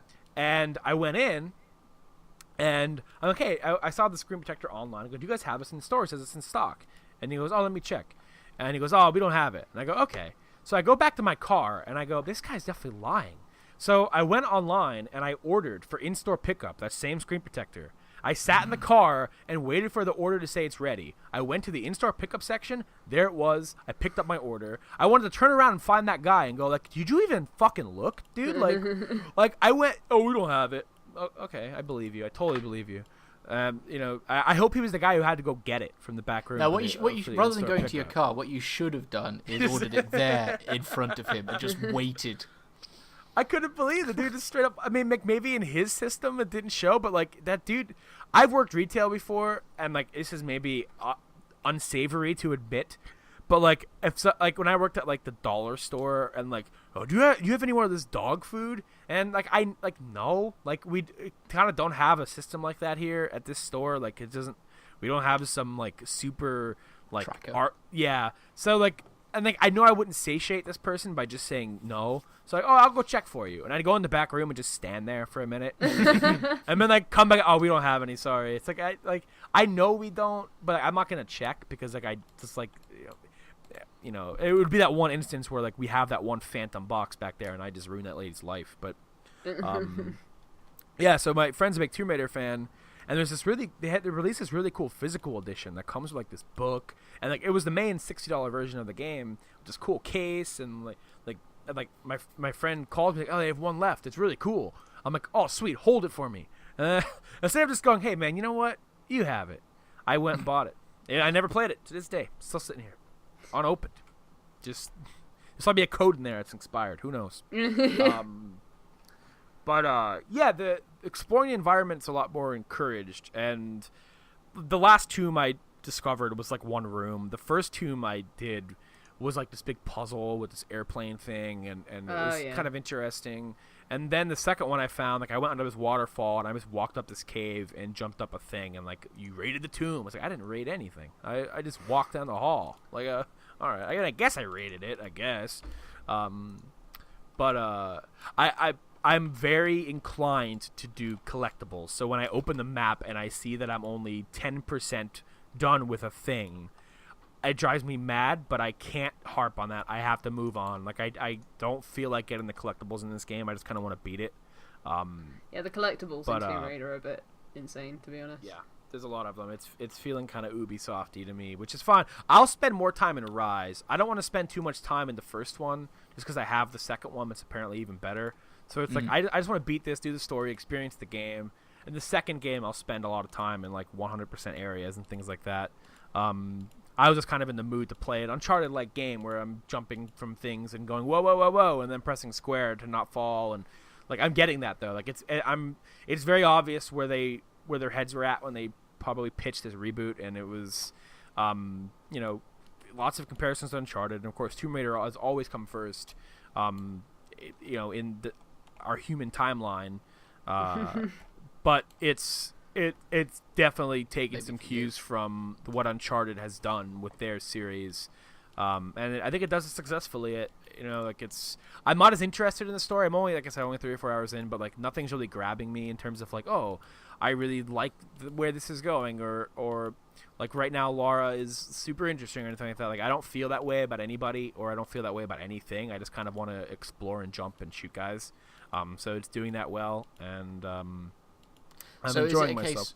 Is it a case of in Uncharted the characters pushed you through the awful gunplay, whereas in this the gunplay is pushing you through the story? Oh, see, I wouldn't even agree with you that Uncharted has awful gunplay. So that's the combat sucks. The combat Uncharted sucks in that game. No, it doesn't. It sucks. The combat in Uncharted 4 is pretty amazing, actually. Kinross, anyone 4 listening? 4 is okay. 4 is okay. Anyone listening? 3, 2, and 1, they're bad.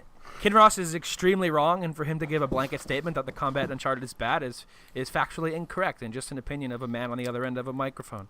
I'm just fake news. I missed this podcast, to be honest. Yeah. I mean, but to say that is factually bad is wrong. you're saying it's factually good. No, I'm That's saying just that as wrong. I'm saying that it's up to the end user who's playing the game. No, you didn't. You said I'm wrong for saying it's bad. I think you're wrong for saying it's factually bad to refute me saying it's good. So like, you could say, oh, I think the combat in Uncharted is bad, instead of, oh, Uncharted combat sucks. So I think it, so I'm neutral. I mean, to be fair, the user should be saying, anytime I say something, there's an I think before that, or an I feel. It's just that in previous episodes, every sentence I said started with I feel. So I'm trying to cut it back. For me, like the Uncharted games,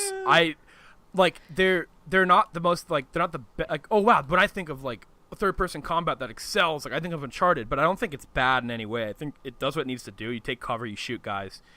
And I think the combat encounters in the arenas through Uncharted 2, 3, and 4, I think are all pretty serviceable and pretty good for the most part. And especially in 4, I think they did a really good job at diversifying like how you approach combat. And I think for me personally, I never quite got some of the complaints, but some of my friends even have them. Like, oh, I don't like the combat in Uncharted games. Like, I just kind of don't get it. Like, I don't understand. It just feels weird. Like, what I didn't finish The Last of Us, but what combat I had in The Last of Us felt so much better than anything in Uncharted. And as far as I'm aware, it is actually the same team in that instance, right? Yes. So I don't know why it didn't quite work the second time. Maybe it's because the enemies can shoot back in Uncharted. I think it's also just they went for a different feel. Where in Uncharted, you're on this arcadey action romp where you're swinging on ropes, shooting guys, and the feel for that isn't necessarily they wanted to create a visceral like, oh man, I'm smashing that guy's head in with a brick.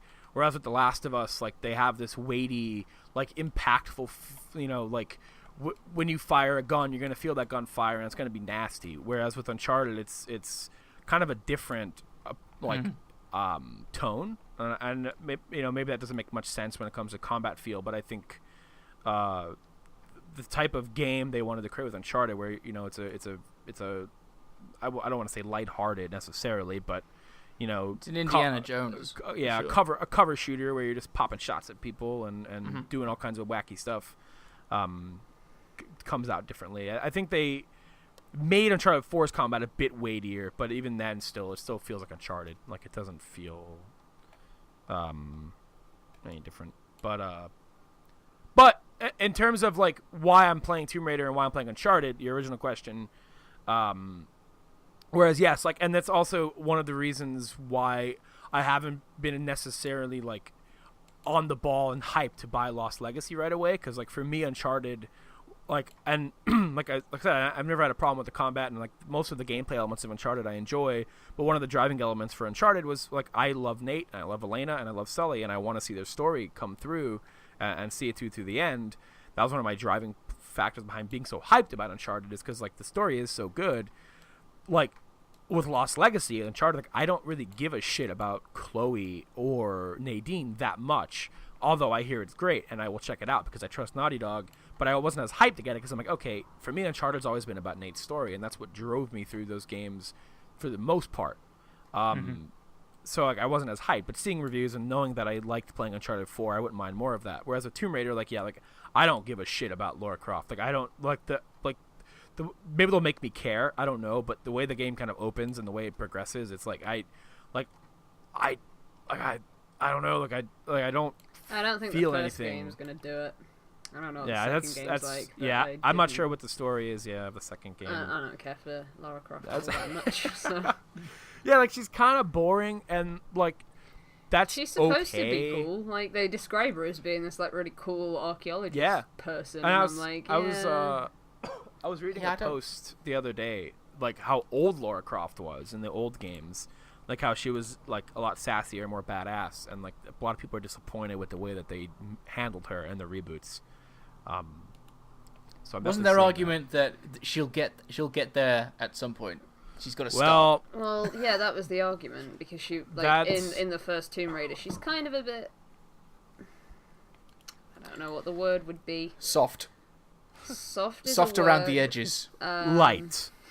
Light. Yeah. like yeah, I don't know. She's just not. vulnerable. Like everyone's always described her as being this like super badass woman who just kicks ass, and she doesn't know how to do that in the first game because it's the prequel. So I don't know. You can't Wasn't it please also that everyone, I weird guess. thing where like she is a badass until a cutscene happens, and then she's not so badass? No, there's a cutscene that happens that's like, oh my god, I don't know if this is a spoiler. Oh my god, I can't believe I just killed a man. Well, now I have a gun, so I'm gonna go and kill a lot more men. Like, Oh yeah. I've gotten there. Like it's they're trying to It's like right at the start of the game, though, isn't it? Yeah, pretty much. Yeah, It's I think what- they what- showed it in the first trailer. I just got my reveal thing. pistol. I just got my pistol maybe like 20 minutes ago in game time. And like she shot a dude and like, yeah, whatever. yeah, she was like distraught that she'd killed someone for a bit. For And, like, maybe 10 seconds, and then. But even before you get that gun and that scene, you're just popping heads off with your bow and arrow. So it's like kind of like I don't understand what the it's a gun, but, so it's different. yeah. It was his gun. That's what she doesn't like. She doesn't like killing people with their own gun. There we go. That we found it. We found the moral quandary. But they try to like connect you with her with like her audio logs and her diaries and like I'm right now anyway. I'm not playing that game for that. I'm playing it because I want to jump off shit. So and also I have a question, Abby, because you've beaten it. Does it ever become daytime? I think I have so. seen- I think it I becomes think I like have seen cloudy daytime. Cloudy grey Okay. daytime. Becomes British. Yeah. Because I would. Because I want to see these environments, and it's just been dark for 4 hours. And like, We'll say I did play it in. When was GemuCon? 2013. It's been 4 years since I last played the game, so Everything was in 2013. I can't believe it's been 4 years since I bought it. A physical release of a PC game in a store. I bought Far Cry 3 on the same weekend. Yep. In game. In game, yeah.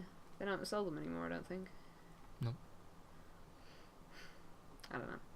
I enjoyed Tomb Raider. I really want to go back and play Rise of the Tomb Raider at some point, but yeah, I'm liking it a lot. It's satiating my desire to play an Uncharted-like game. So it's helping me save money by not buying Lost Legacy. which you'll end up buying eventually anyway. Yeah, for sure, 100%. I might actually buy it this week. I was thinking about it. Right now I have $30 in my PSN wallet just sitting there, and I'm like, I could put that towards Lost Legacy for sure. I'm trying to think, is there anything else Or I've you could played? buy episode Prompto. and then. Oh yeah, you know what? Debate. That's not a bad idea actually, 'cause that's just cheap. That might actually happen because I could beat that in a sitting. Good. Yeah. Good. I forgot that DLCs came out, like it existed, like for not to their detriment, like, because I just forgot because like there's so much shit coming out. I don't blame you. What like, else have I been although playing? August has been pretty dry so far, it's just Yeah, at the for end sure. Of August, everything. I've comes enjoyed out. August. I've like just kind of playing Final Fantasy 14 and relaxing. Yeah. You know, before September and October, where I want to buy a Switch, and I will be buying a Switch. And once I get my we'll see how this interview goes. At the time this episode comes out, I'll probably know by then if I have this new job or not. But I want to buy a Switch, and then my second order of business after I buy a Switch is finally building a new PC, which is like the main priority. That's after Switch. That is like anything else. I want to play PUBG and I want to be able to play Overwatch a little better on PC. I'll be more willing to play it on PC once I have a new rig built, and I have my friend helping me with the parts. He just built a new one himself, so like that is up next on the docket after buying a Switch. I need to play Splatoon before I build a PC, but But then PC. But then PC for sure. And you can play Overwatch with us when when we're all bored of it and we're not playing it anymore.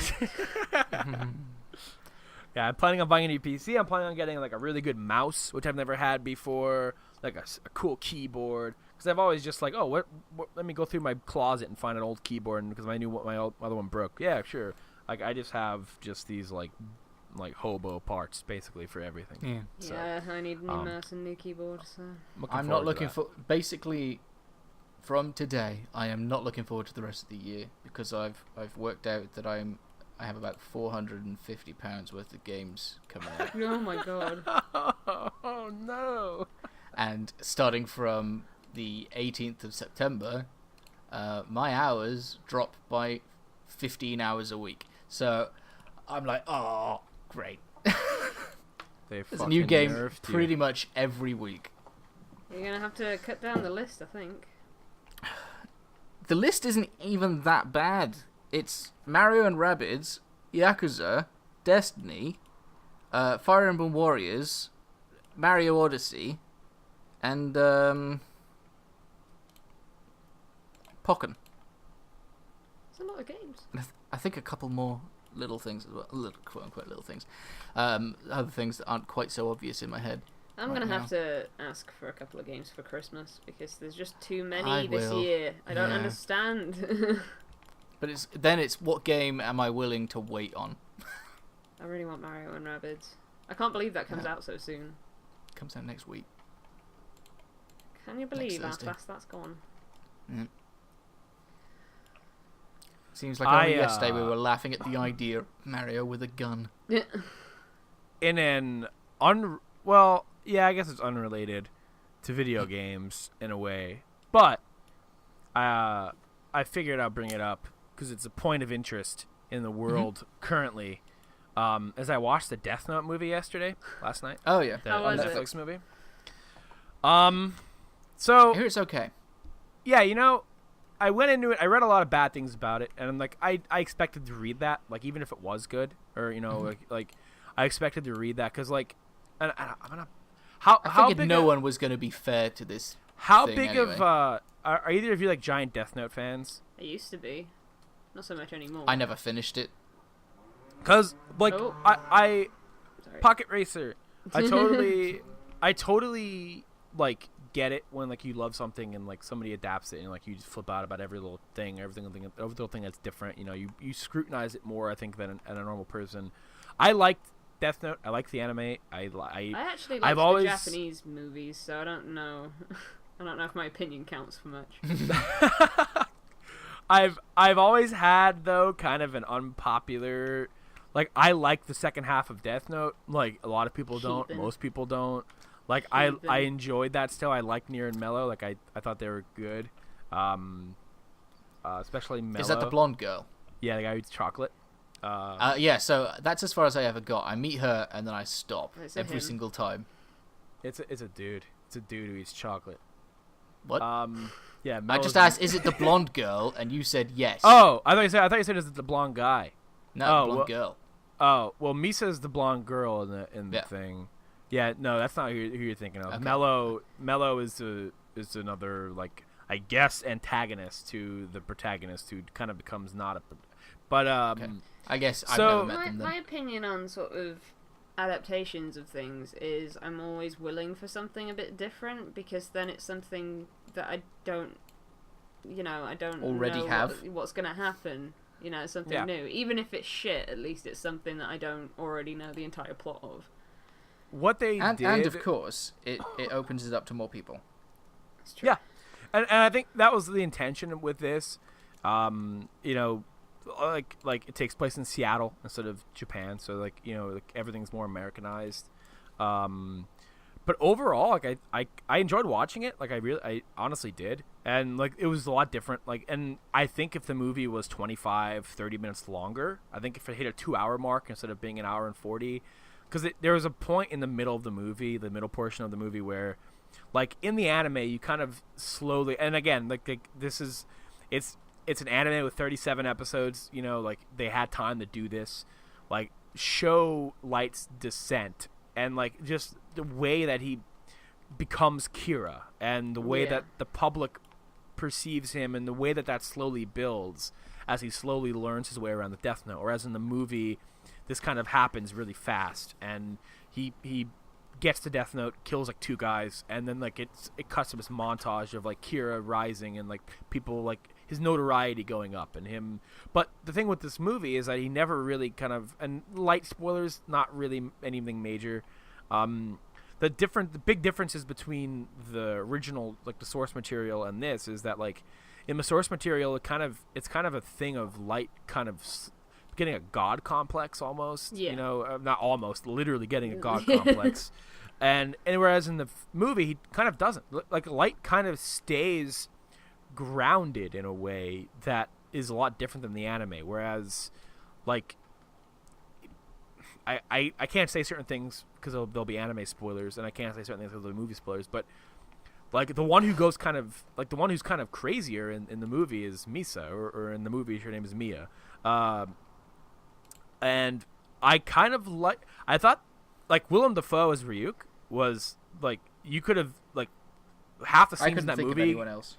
Half the scenes in that movie could have been the characters just taking a crap, and it still would have been fine because, like, his performance as Ryuk is perfect, and he didn't just phone it in. Like, it worked really well, and the animation for Ryuk looked pretty good, and it looked scarier than, like, usual, and that I still think kind it's of hilarious that the Ryuk Twitter account, the official Ryuk Twitter account, only follows Apple. It's really I funny. never knew that. That's great. My biggest complaints really are just the length. They could have been longer. Like, the pacing are kind of weird, and I just hated L in this movie. I think they tried too hard to make him they tried to make him feel like he does in the show and the manga, and, like, they had him, like, sit the way he does, like a gargoyle, like Futaba sits, and, like, it's just they're in, like, a cafe, and, like, L is talking to Light, and he's just sitting like that on a chair. It's like, this looks stupid. Like, this is the dumbest. There's a scene where they're sitting in Light's house, and, like, L walks in, and, like, Light and his dad are having dinner, and, like, L comes in and sits with them, and instead of just walking up and sitting on the chair, he, like, slouches over and walks up to the chair and jumps in the air and lands on the chair in that gargoyle position. And I just, like, I had to pause it because, like, that's the dumbest thing I've ever seen. I have deja vu. Did that not actually happen In the anime. in the anime? I believe so. That he yes. leaps over the back of a chair and is instantly Yes. gargoyle. I thought when What- you said he was walking in that you were going to say he walked in gargoyle on tiptoes and then just sort of hopped up onto the chair like a bird. It's just live action with normal human beings. Like, it just looks so stupid. And maybe that was the intention. I don't know. But, I wouldn't have thought Yeah, it was good. It would have been good to, you know, make the smartest character, well, one of the smartest characters in the thing look dumb. I don't know. yeah, like, that's I think the way they handled L is the worst part about the movie because, like, they wanted to try to make him seem as weird and smart and, like, interesting, like, and, like, just like, whoa, like, what is this guy's deal, kind of, when you first meet him in the anime, and yet it's like they almost try too hard to like I am so weird. Hi, I am L. Like, okay, this is stupid. Like, this, like, you just made him Abed. Like, it's just you could have made that character and written, because like Light isn't the same way he is in the anime. Light's dad is not the same way he's in the anime. Misa's not the same way she's in the anime. Except, and yet they tried so hard to make Elle like act as strange and sit like a gargoyle. When like you could have done this a bit differently and made him just as smart and sharp, but in a live action adaptation way instead of trying. I don't know what they were trying to do there. But and there was some interesting rule bending with the book, like with the Death Note. Like you were able to control people for up to 2 days before their death. What? So you could put in the Death Note like, oh, this guy is going to go to the supermarket and steal all of the barbecue chips, and then die. Like, or like that kind of thing was in there. So like they did it for plot reasons that I can't spoil. And so like they kind of added their own rules to it, which I guess for the adaptation, I guess they're allowed to do that. But like there was some plot hole things going on with those rules towards the end of the movie where it's like, okay, they are just fucking bending their own shit here. But those are really my only issues. I had a lot of fun watching it. Honestly, it was fun to watch. I watched it with my parents, who never I explained to them what Death Note was. It was an anime, blah blah blah. And that's what it was about. But they had no exposure to it prior to that, so getting to watch it with them was fun, and getting to what they think of that kind of story, because that's very much an anime story, whether it's live action or not. So like it was fun to kind of experience them watching something like that. What did they think of it in the end? They liked it. My mom liked it a lot. My dad liked it just fine. He has a tendency to kind of drift to his phone every now and again if he's not too interested in something, but he liked it. I feel like Death Note is one of those anime that my mum would actually like if she'd give it a chance, but she won't because it's an anime. I mean, it's sort of just a standard crime thriller drama-y thing. Mm-hmm. I feel like Psychopaths is the same thing. You could probably get people to watch that if they were just into their crime dramas. I have wanted to get there are certain anime that like I would love to like get my parents to watch. I think they'd like it. It's just like that hurdle of like, and they would be down to probably check it out. But I think watching it, they would have that like they would probably laugh at bits of things just because like, oh, it's a cartoon kind of idea. Whereas like I'd love for them to watch Cowboy Bebop because I think my dad would love Cowboy Bebop, and I think a good introduction to that is probably the Cowboy Bebop movie. Whereas it's a side story and like it's a good action flick. Like that, I would like them to watch. My mom used to watch with me, Case Closed, the Detective Conan show, because she loves like Law and Order and stuff. So like that was perfect fit. But of course, the whole idea of this grown man shrinking into the body of a boy, was like, oh yeah, that's what, Mom. Just don't worry about that part. Just, like, they're solving murders. He talks into his bow tie. Yeah, don't worry about that either. They're gonna solve this murder. But yeah, overall, I would check it out if you're interested. I mean, it's getting decimated by everybody on the internet, and I'm sure like any tube, wherever people call anime YouTube these days, is gonna like, here's why the Death Note adaptation is awful, and like put this 30-minute video out dissecting this film that doesn't really need it. Like, the shade. It's like, yeah. Isn't Death Note the anime also on Netflix? So it might get people to actually watch that as well. Yes, it is. Yes, it is. So yeah, that's. I think it's a good thing that this movie exists, whether people like it or not. I think it works out. It was beautifully shot. I think that's one thing people can't take away from it, whether people hate it or not. The director Adam Wingard, I have to say his last name. I don't remember. Wingard, I think.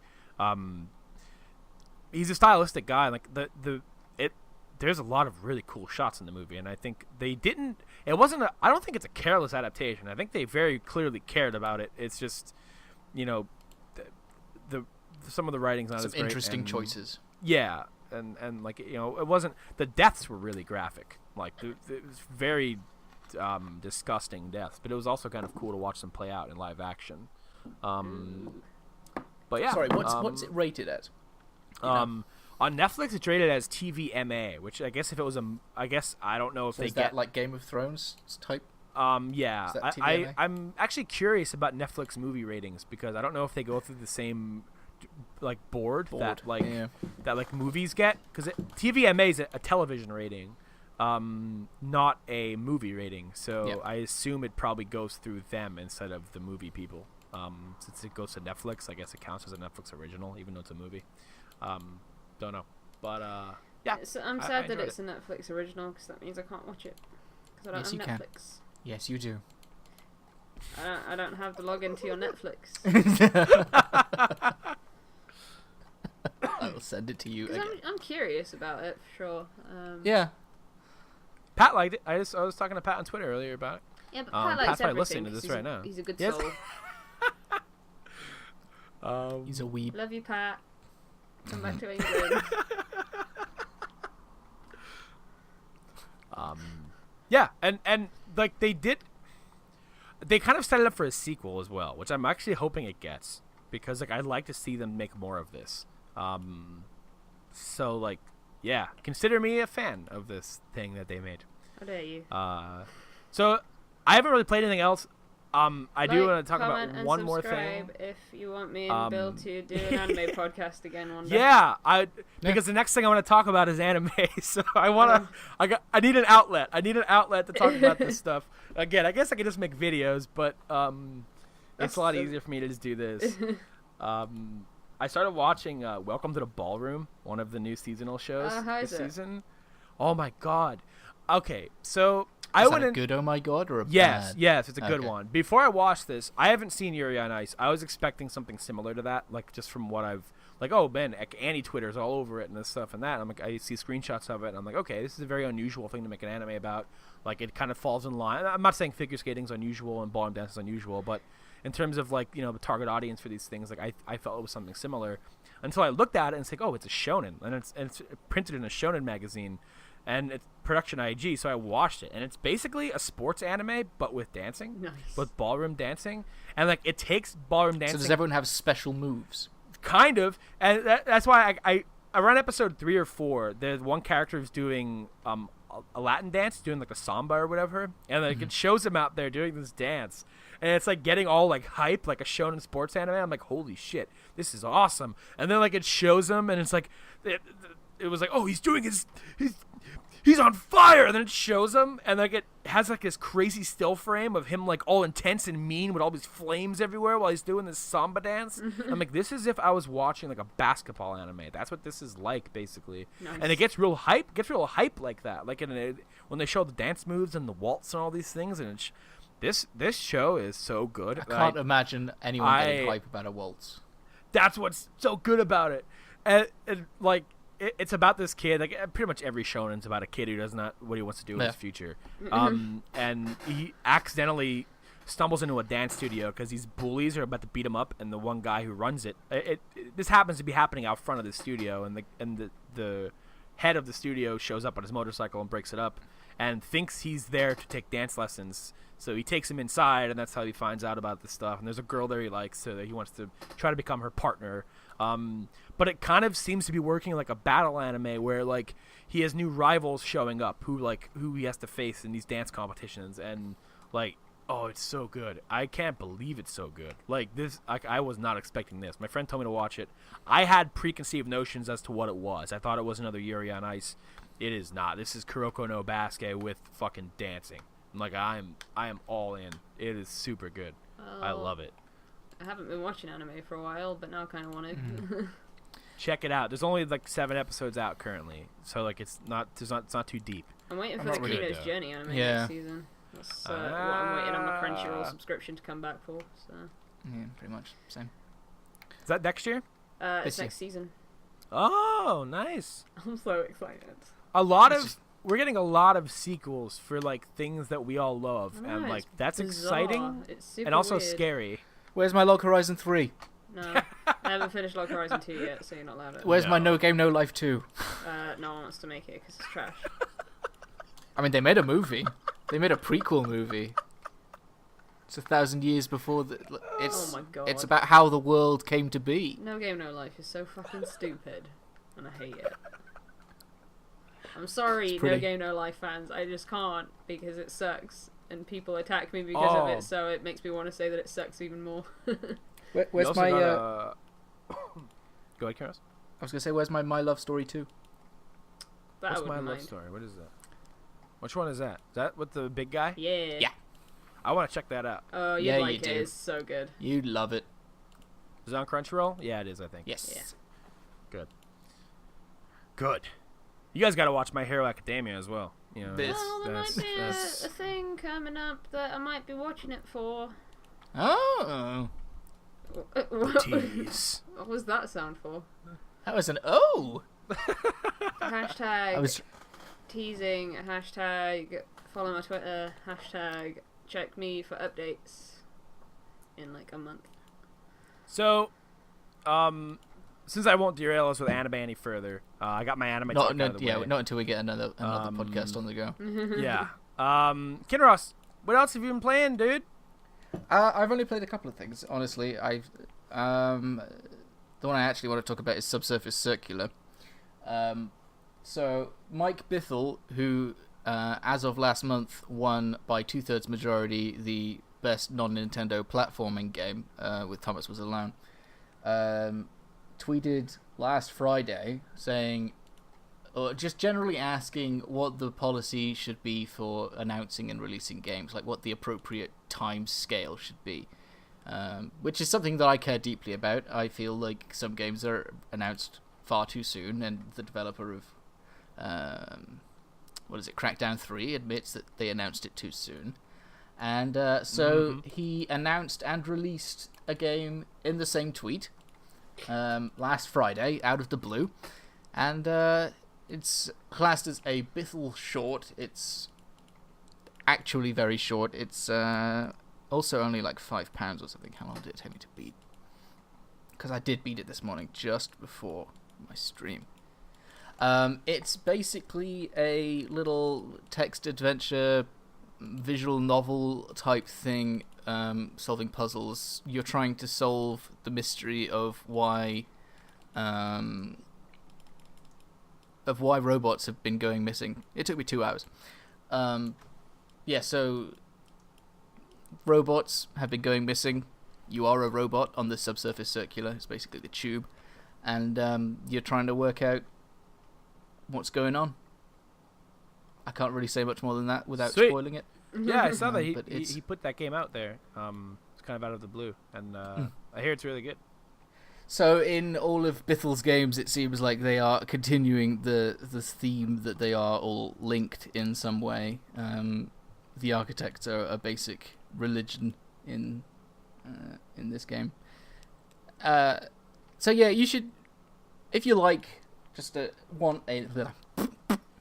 if you want just like a short little detective mystery text adventure, then you can't really go wrong. It's got a lot of charm to it, as everything that he seems to do does, and was genuinely interesting. I do like a good mystery. I do like genuinely interesting. When I've got a bit more money, I might play it then. Yeah.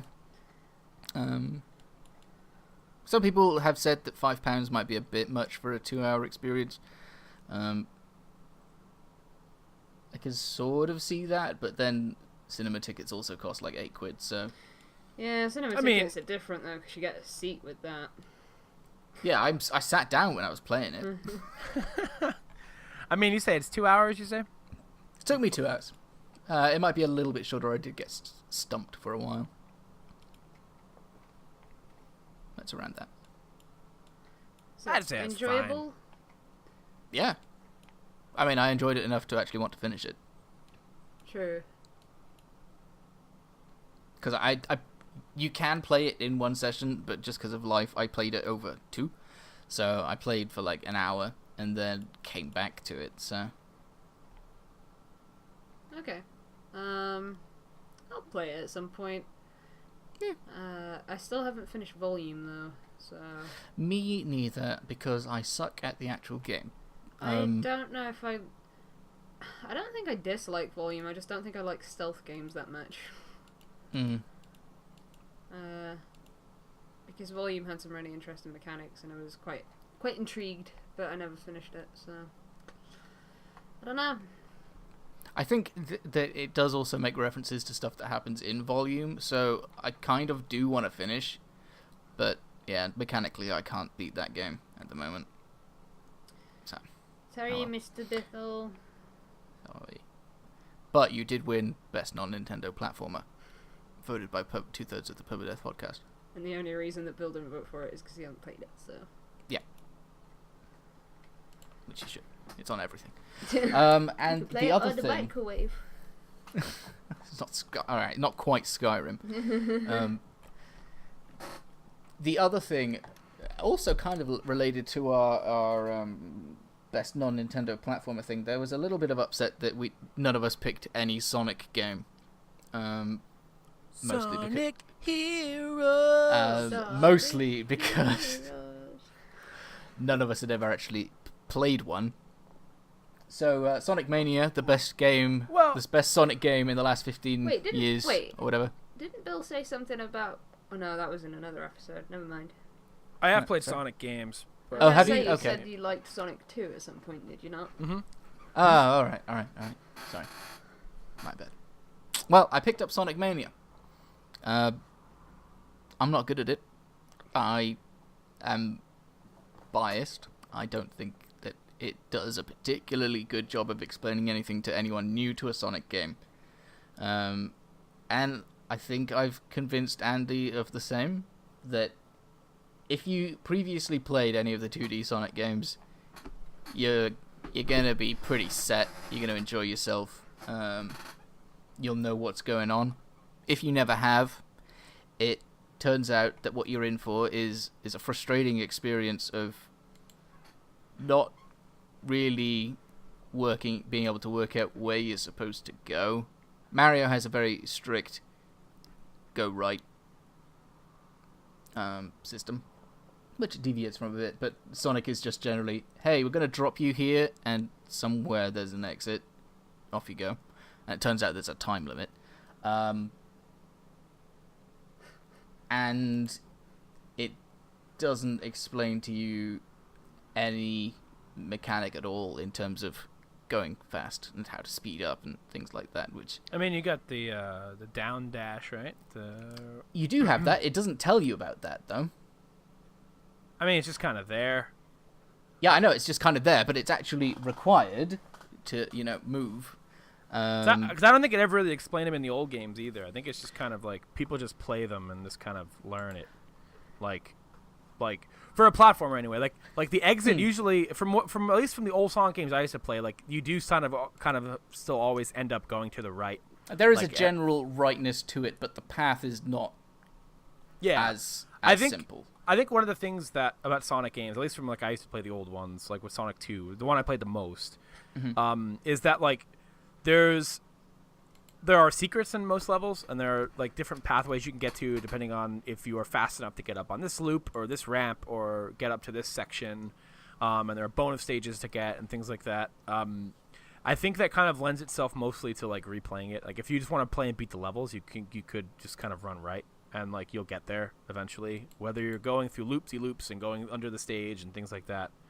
There is from at least I don't know how it is in Sonic Mania, because I know these are remixed stages from the old games and a bunch of new ones, so I don't know how they did it in this one. But like, there's usually a typical through line through the stage that you'll find the goal at the end, typically. But I think from what Andy says, it's that every zone has 2 areas. The first area is like 80 to 90% original game with a little bit of a twist, and then the second is new, I think. Right. Yeah. Good. I would struggle to necessarily recommend it to anyone who hadn't previously played a Sonic game, but that's just because I had a super frustrating time with it today, and previous. I don't know what to necessarily do to get better, to get good. I don't have any Sonic advice, I'm afraid. The thing with Sonic games is like it almost can look like it's contradicting itself, like because the whole thing with Sonic is, oh, you gotta go fast. Yeah, you gotta go fast, and go fast will kill you. And going fast, kills you from off-screen enemies, and like also like you miss stuff in the levels when you go fast. Like if you're just going, I'm going fast, and you go through the loops and you go this, you're missing secret passageways and bonus stages and power-ups and rings and things like that, like and areas you might not be able to get to. So like there's just idea of like, oh man, you want to run through this level as fast as possible, and yet if you do that, you're gonna miss things. So like, I think that might be initially like, wow, like what is this game? What is this game supposed to be? Like, what is the point of Sonic? Whereas I think you could replay it. Like, I think if you want to go fast and like speed run Sonic the level, you can. If you want to slow it down and try to find things, you can. But I think like when you enter a Sonic game for the first time, it just seems like doesn't know what it's supposed to be doing. Like like I could totally get that for sure. Like it's like when the thing that has always separated Sonic from Mario and everything is like, oh, it's so much faster, and like that's supposed to be the appeal. But yet when you're the gameplay does kind of feel disjointed when I want to go fast and yet I know I'm missing things. Like it doesn't feel as good as say a pure like a Mario game or like even a Shovel Knight or a Mega Man, things like that. So like I could totally get that for sure. 100%. Oh yeah, I also played Shovel Knight. I haven't managed to beat it yet. I got to the final castle and I can't. Bloody griffin guarding a place with spikes above his head. It doesn't get any better when you pass that. Yeah, I figured it wouldn't. But yeah, that's a whole evening for me. That fucking shitty castle. It was bad. So I might just say that I'm done and stop playing Plague Knight or something. Yeah, you beat it. In my eyes, you beat it. I got to the end. Yeah. Of the map. You fight the villain and you win. You beat it. You got it. Yeah. You're good. Yeah. I think that's everything. To be honest with you, next month's gonna be crazy. Yeah. Assuming I can afford It's it. the summer drought. The summer drought of 1 month. Yeah, the summer drought. How much is Sonic Mania, Kinross? How much is that game? It's 15 Great British pounds. Let me see what it is on the American eShop. Just a sec. Is it 20 or is it 30? It might. I guess I could just look that sorry. up. Let's see. Mania price. Yeah, $20. So well, I'll just. Maybe I'll pick it up one day. I'm interested in it, but like I said, I'm not the biggest Sonic guy. I liked playing Sonic 2. I have fond memories of playing Sonic as a child. But like, not enough to lose my shit over this. Like, whoa! Like, look what they did! I am impressed that they nailed it, for the Sonic fans anyway. Like, it seems to be getting good press and good reviews, and it's good that Sonic fans have... I have a great sympathy for the Sonic the Hedgehog fan in today's world, because they are exposed to very different pains. They have the pain of being made fun of by people who don't like Sonic and think they're all furries, which I think there's probably a good percentage of them that are. Yeah. No offense, Sonic fans. But also they just keep getting bad games. So it's like they're just beaten down into the ground so much. And there's this light at the end of the tunnel, and then they've gotten to it. They see it. They're in heaven, and now it's another 15 years of crap. They're continuing down their journey, and what's at the end of that tunnel? Sonic forces. The darkness is that the one with the furry creator? Mm-hmm. That's the one with the really edgy trailer. With, like, this, like, darkness guy they're fighting, and, like, there's really bad voice actings in there. He's like, Sonic, you want to fight the darkness? And it's like, they're doing it again. They just did it. They just did it fine. They're doing it for that. It's basically that. I wonder, maybe there's a percentage of the furry Sonic fans who like that version of Sonic. I assume so, or they wouldn't keep They're probably them. the ones who keep buying it. Like, the edgy, like, anime Sonic, like, shit where, like, he just, like... fighting Sasuke and shit, like that's like I assume there's a fan base for that, so that's fine. If they enjoy that stuff, everyone makes fun of it. But if they buy Sonic Forces and they go home and they're having a grand time, they're fuck it, good for them, I guess. Cool, yeah. Sonic neat. So is that everything everybody's played? I think so, yeah. Cool. What a bad month.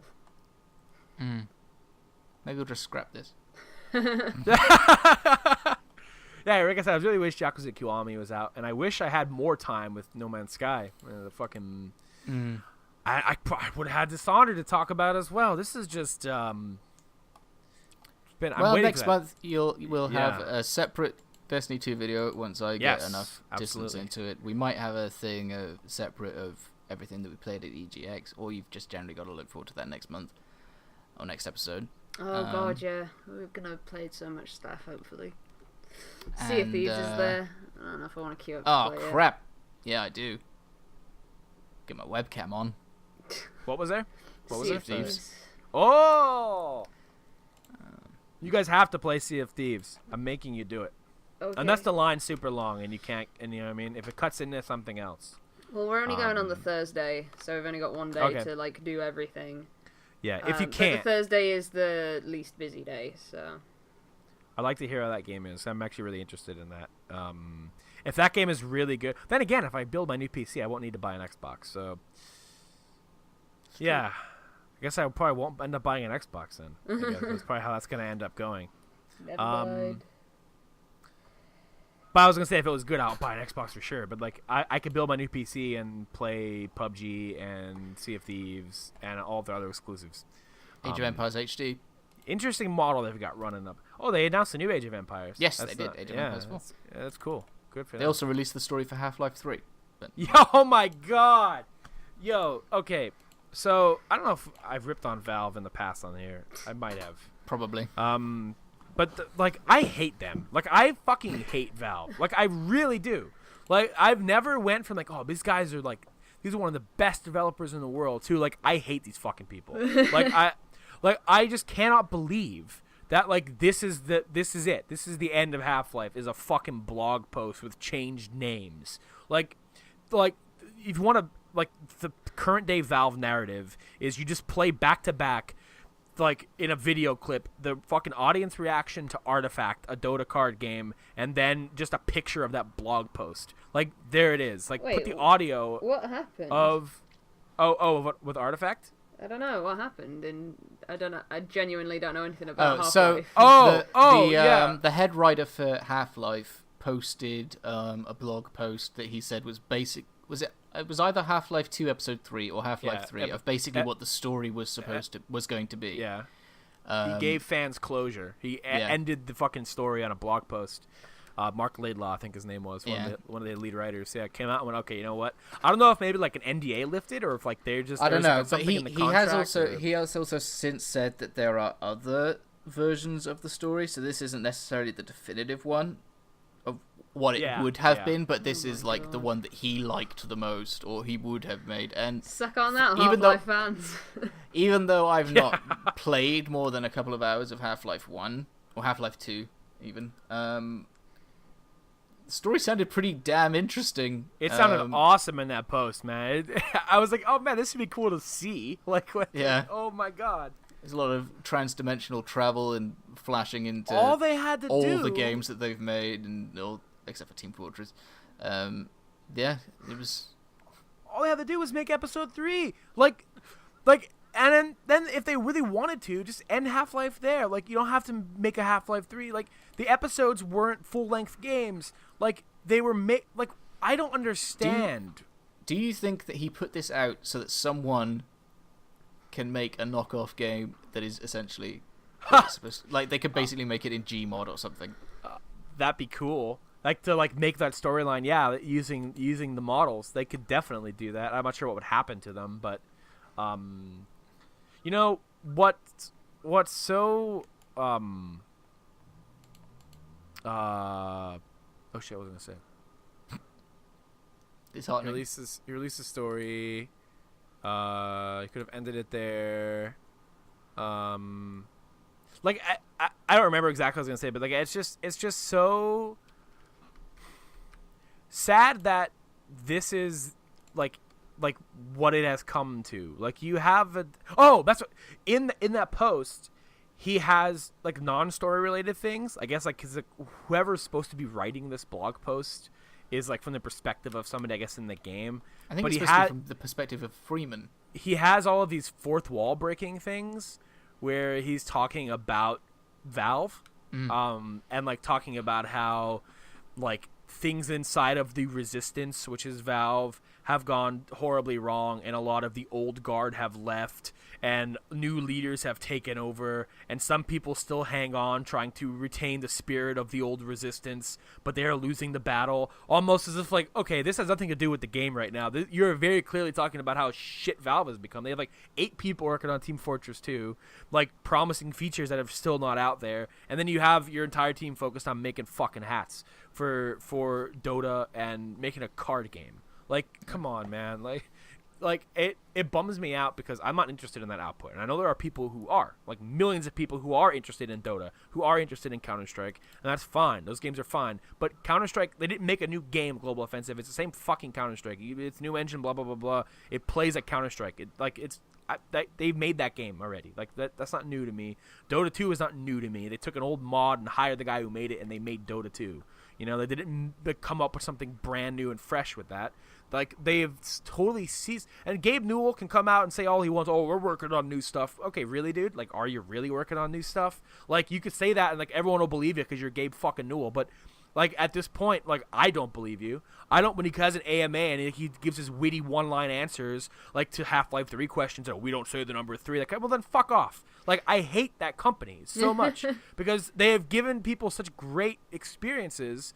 Like, Portal 2 was my game of the year. I love Portal. I don't need another Portal, but I would love for the company I wouldn't say no to one. No, exactly. And and it bums me out because all the people who worked on those experiences are gone. The people who worked on Portal 2 are gone. The writers of Portal 2 are gone. They have nobody. I mean, I'm sure there are people maybe who are rising through the ranks at Valve. I don't live inside that building, but like the people who crafted those experiences for people are fucking gone, and like what's left is like, how do we rake money out of our Dota fan base? How do we rake money out of our Counter-Strike fan base? How do we keep raking money out of the team? Yeah, like and Steam. It's like, fuck you guys. Like, oh, it drives me so insane. Like, they were on par with Blizzard for me when it comes to like when a Valve game comes out, you know it's going to be something that like is noteworthy. It's not just, but now it's like, oh, a new Valve game comes out and it's just a fucking Dota spin-off, or it's something with Counter-Strike, or like it's nothing. It's a VR game. It's like 30 minutes long. Like, we're making new stuff. Like, okay, dude, I don't believe anything Gabe Newell says. Like, and fix your fucking Steam customer service too. How does that sound? I hate that company. Oh, it makes me so mad. Oh, it makes me so mad. Sorry. This episode brought to you by Valve. Fucking hate Valve. Anyway. I promised to play something for next month. Yes. Well, I mean, there's a lot in the pipeline as well. Yeah, there's yes, Rabbids, lots of games. There's Life is Strange, Yeah. there's the Assassin's Festival, which let's face Oh crap! it, Is Life is Strange this month? Yep. Life is Strange may be on the same day as the Assassin's Festival, so I might put off buying Life is Strange for a little bit. I should play the first Life is Strange. Yes. Yes. Do you have it? Yes. Then you definitely Yes. should. That should be one of the main things you should play in your backlog time. I'll install it after we end this. I'll start downloading it Yes. onto my PlayStation. Cool. And then go and buy episode Prompto with your $30, even though it's like $5. I'll probably just end up grabbing the season pass, honestly. Yes. I'll probably end up getting just Get to have everything, and comrades. I'll be good for everything then. But yeah, so there'll be less angry Bill ranting next time. Hopefully less me ranting as well. No, we're fine. Actually, I don't apologize for my ranting. Kinos, don't apologize for your easy. Take it back. Take it back. No. We have to go back. We can't. But yeah. Is there anything left before we cap it off, or we bookend this son of a bee? I don't think so, no.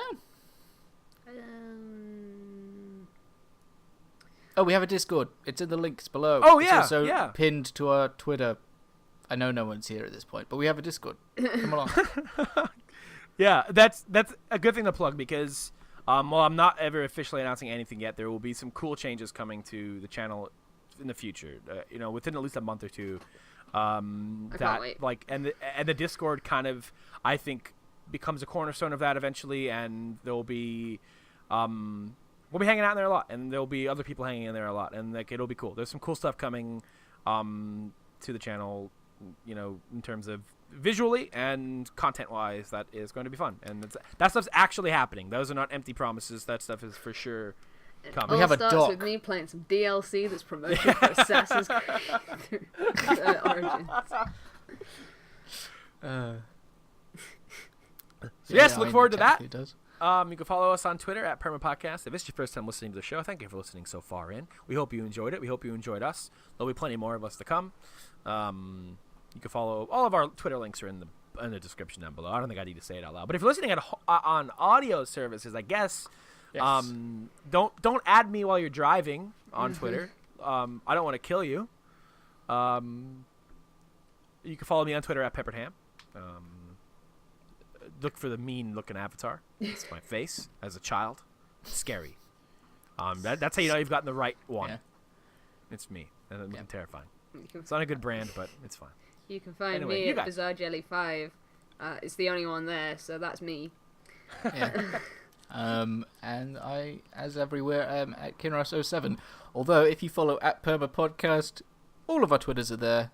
Yes. Yes. So you only have to remember the one, at Perma Podcast. Listen to us on YouTube as always. You can find us on iTunes, Stitcher, wherever the hell else podcasts show up on. You can also go to permadeathpodcast.blogspot.com if you prefer to just download the MP3s directly. Or just stream them there, if that's your prerogative. Whatever you like. It's fine. It's great. Yeah. So, tune in next time, folks. Yeah. Yeah. Yeah. Yeah. Yeah. See you I'm in going the to hit the stop history. button. I'm going to hit the stop button in the history. See you in the history.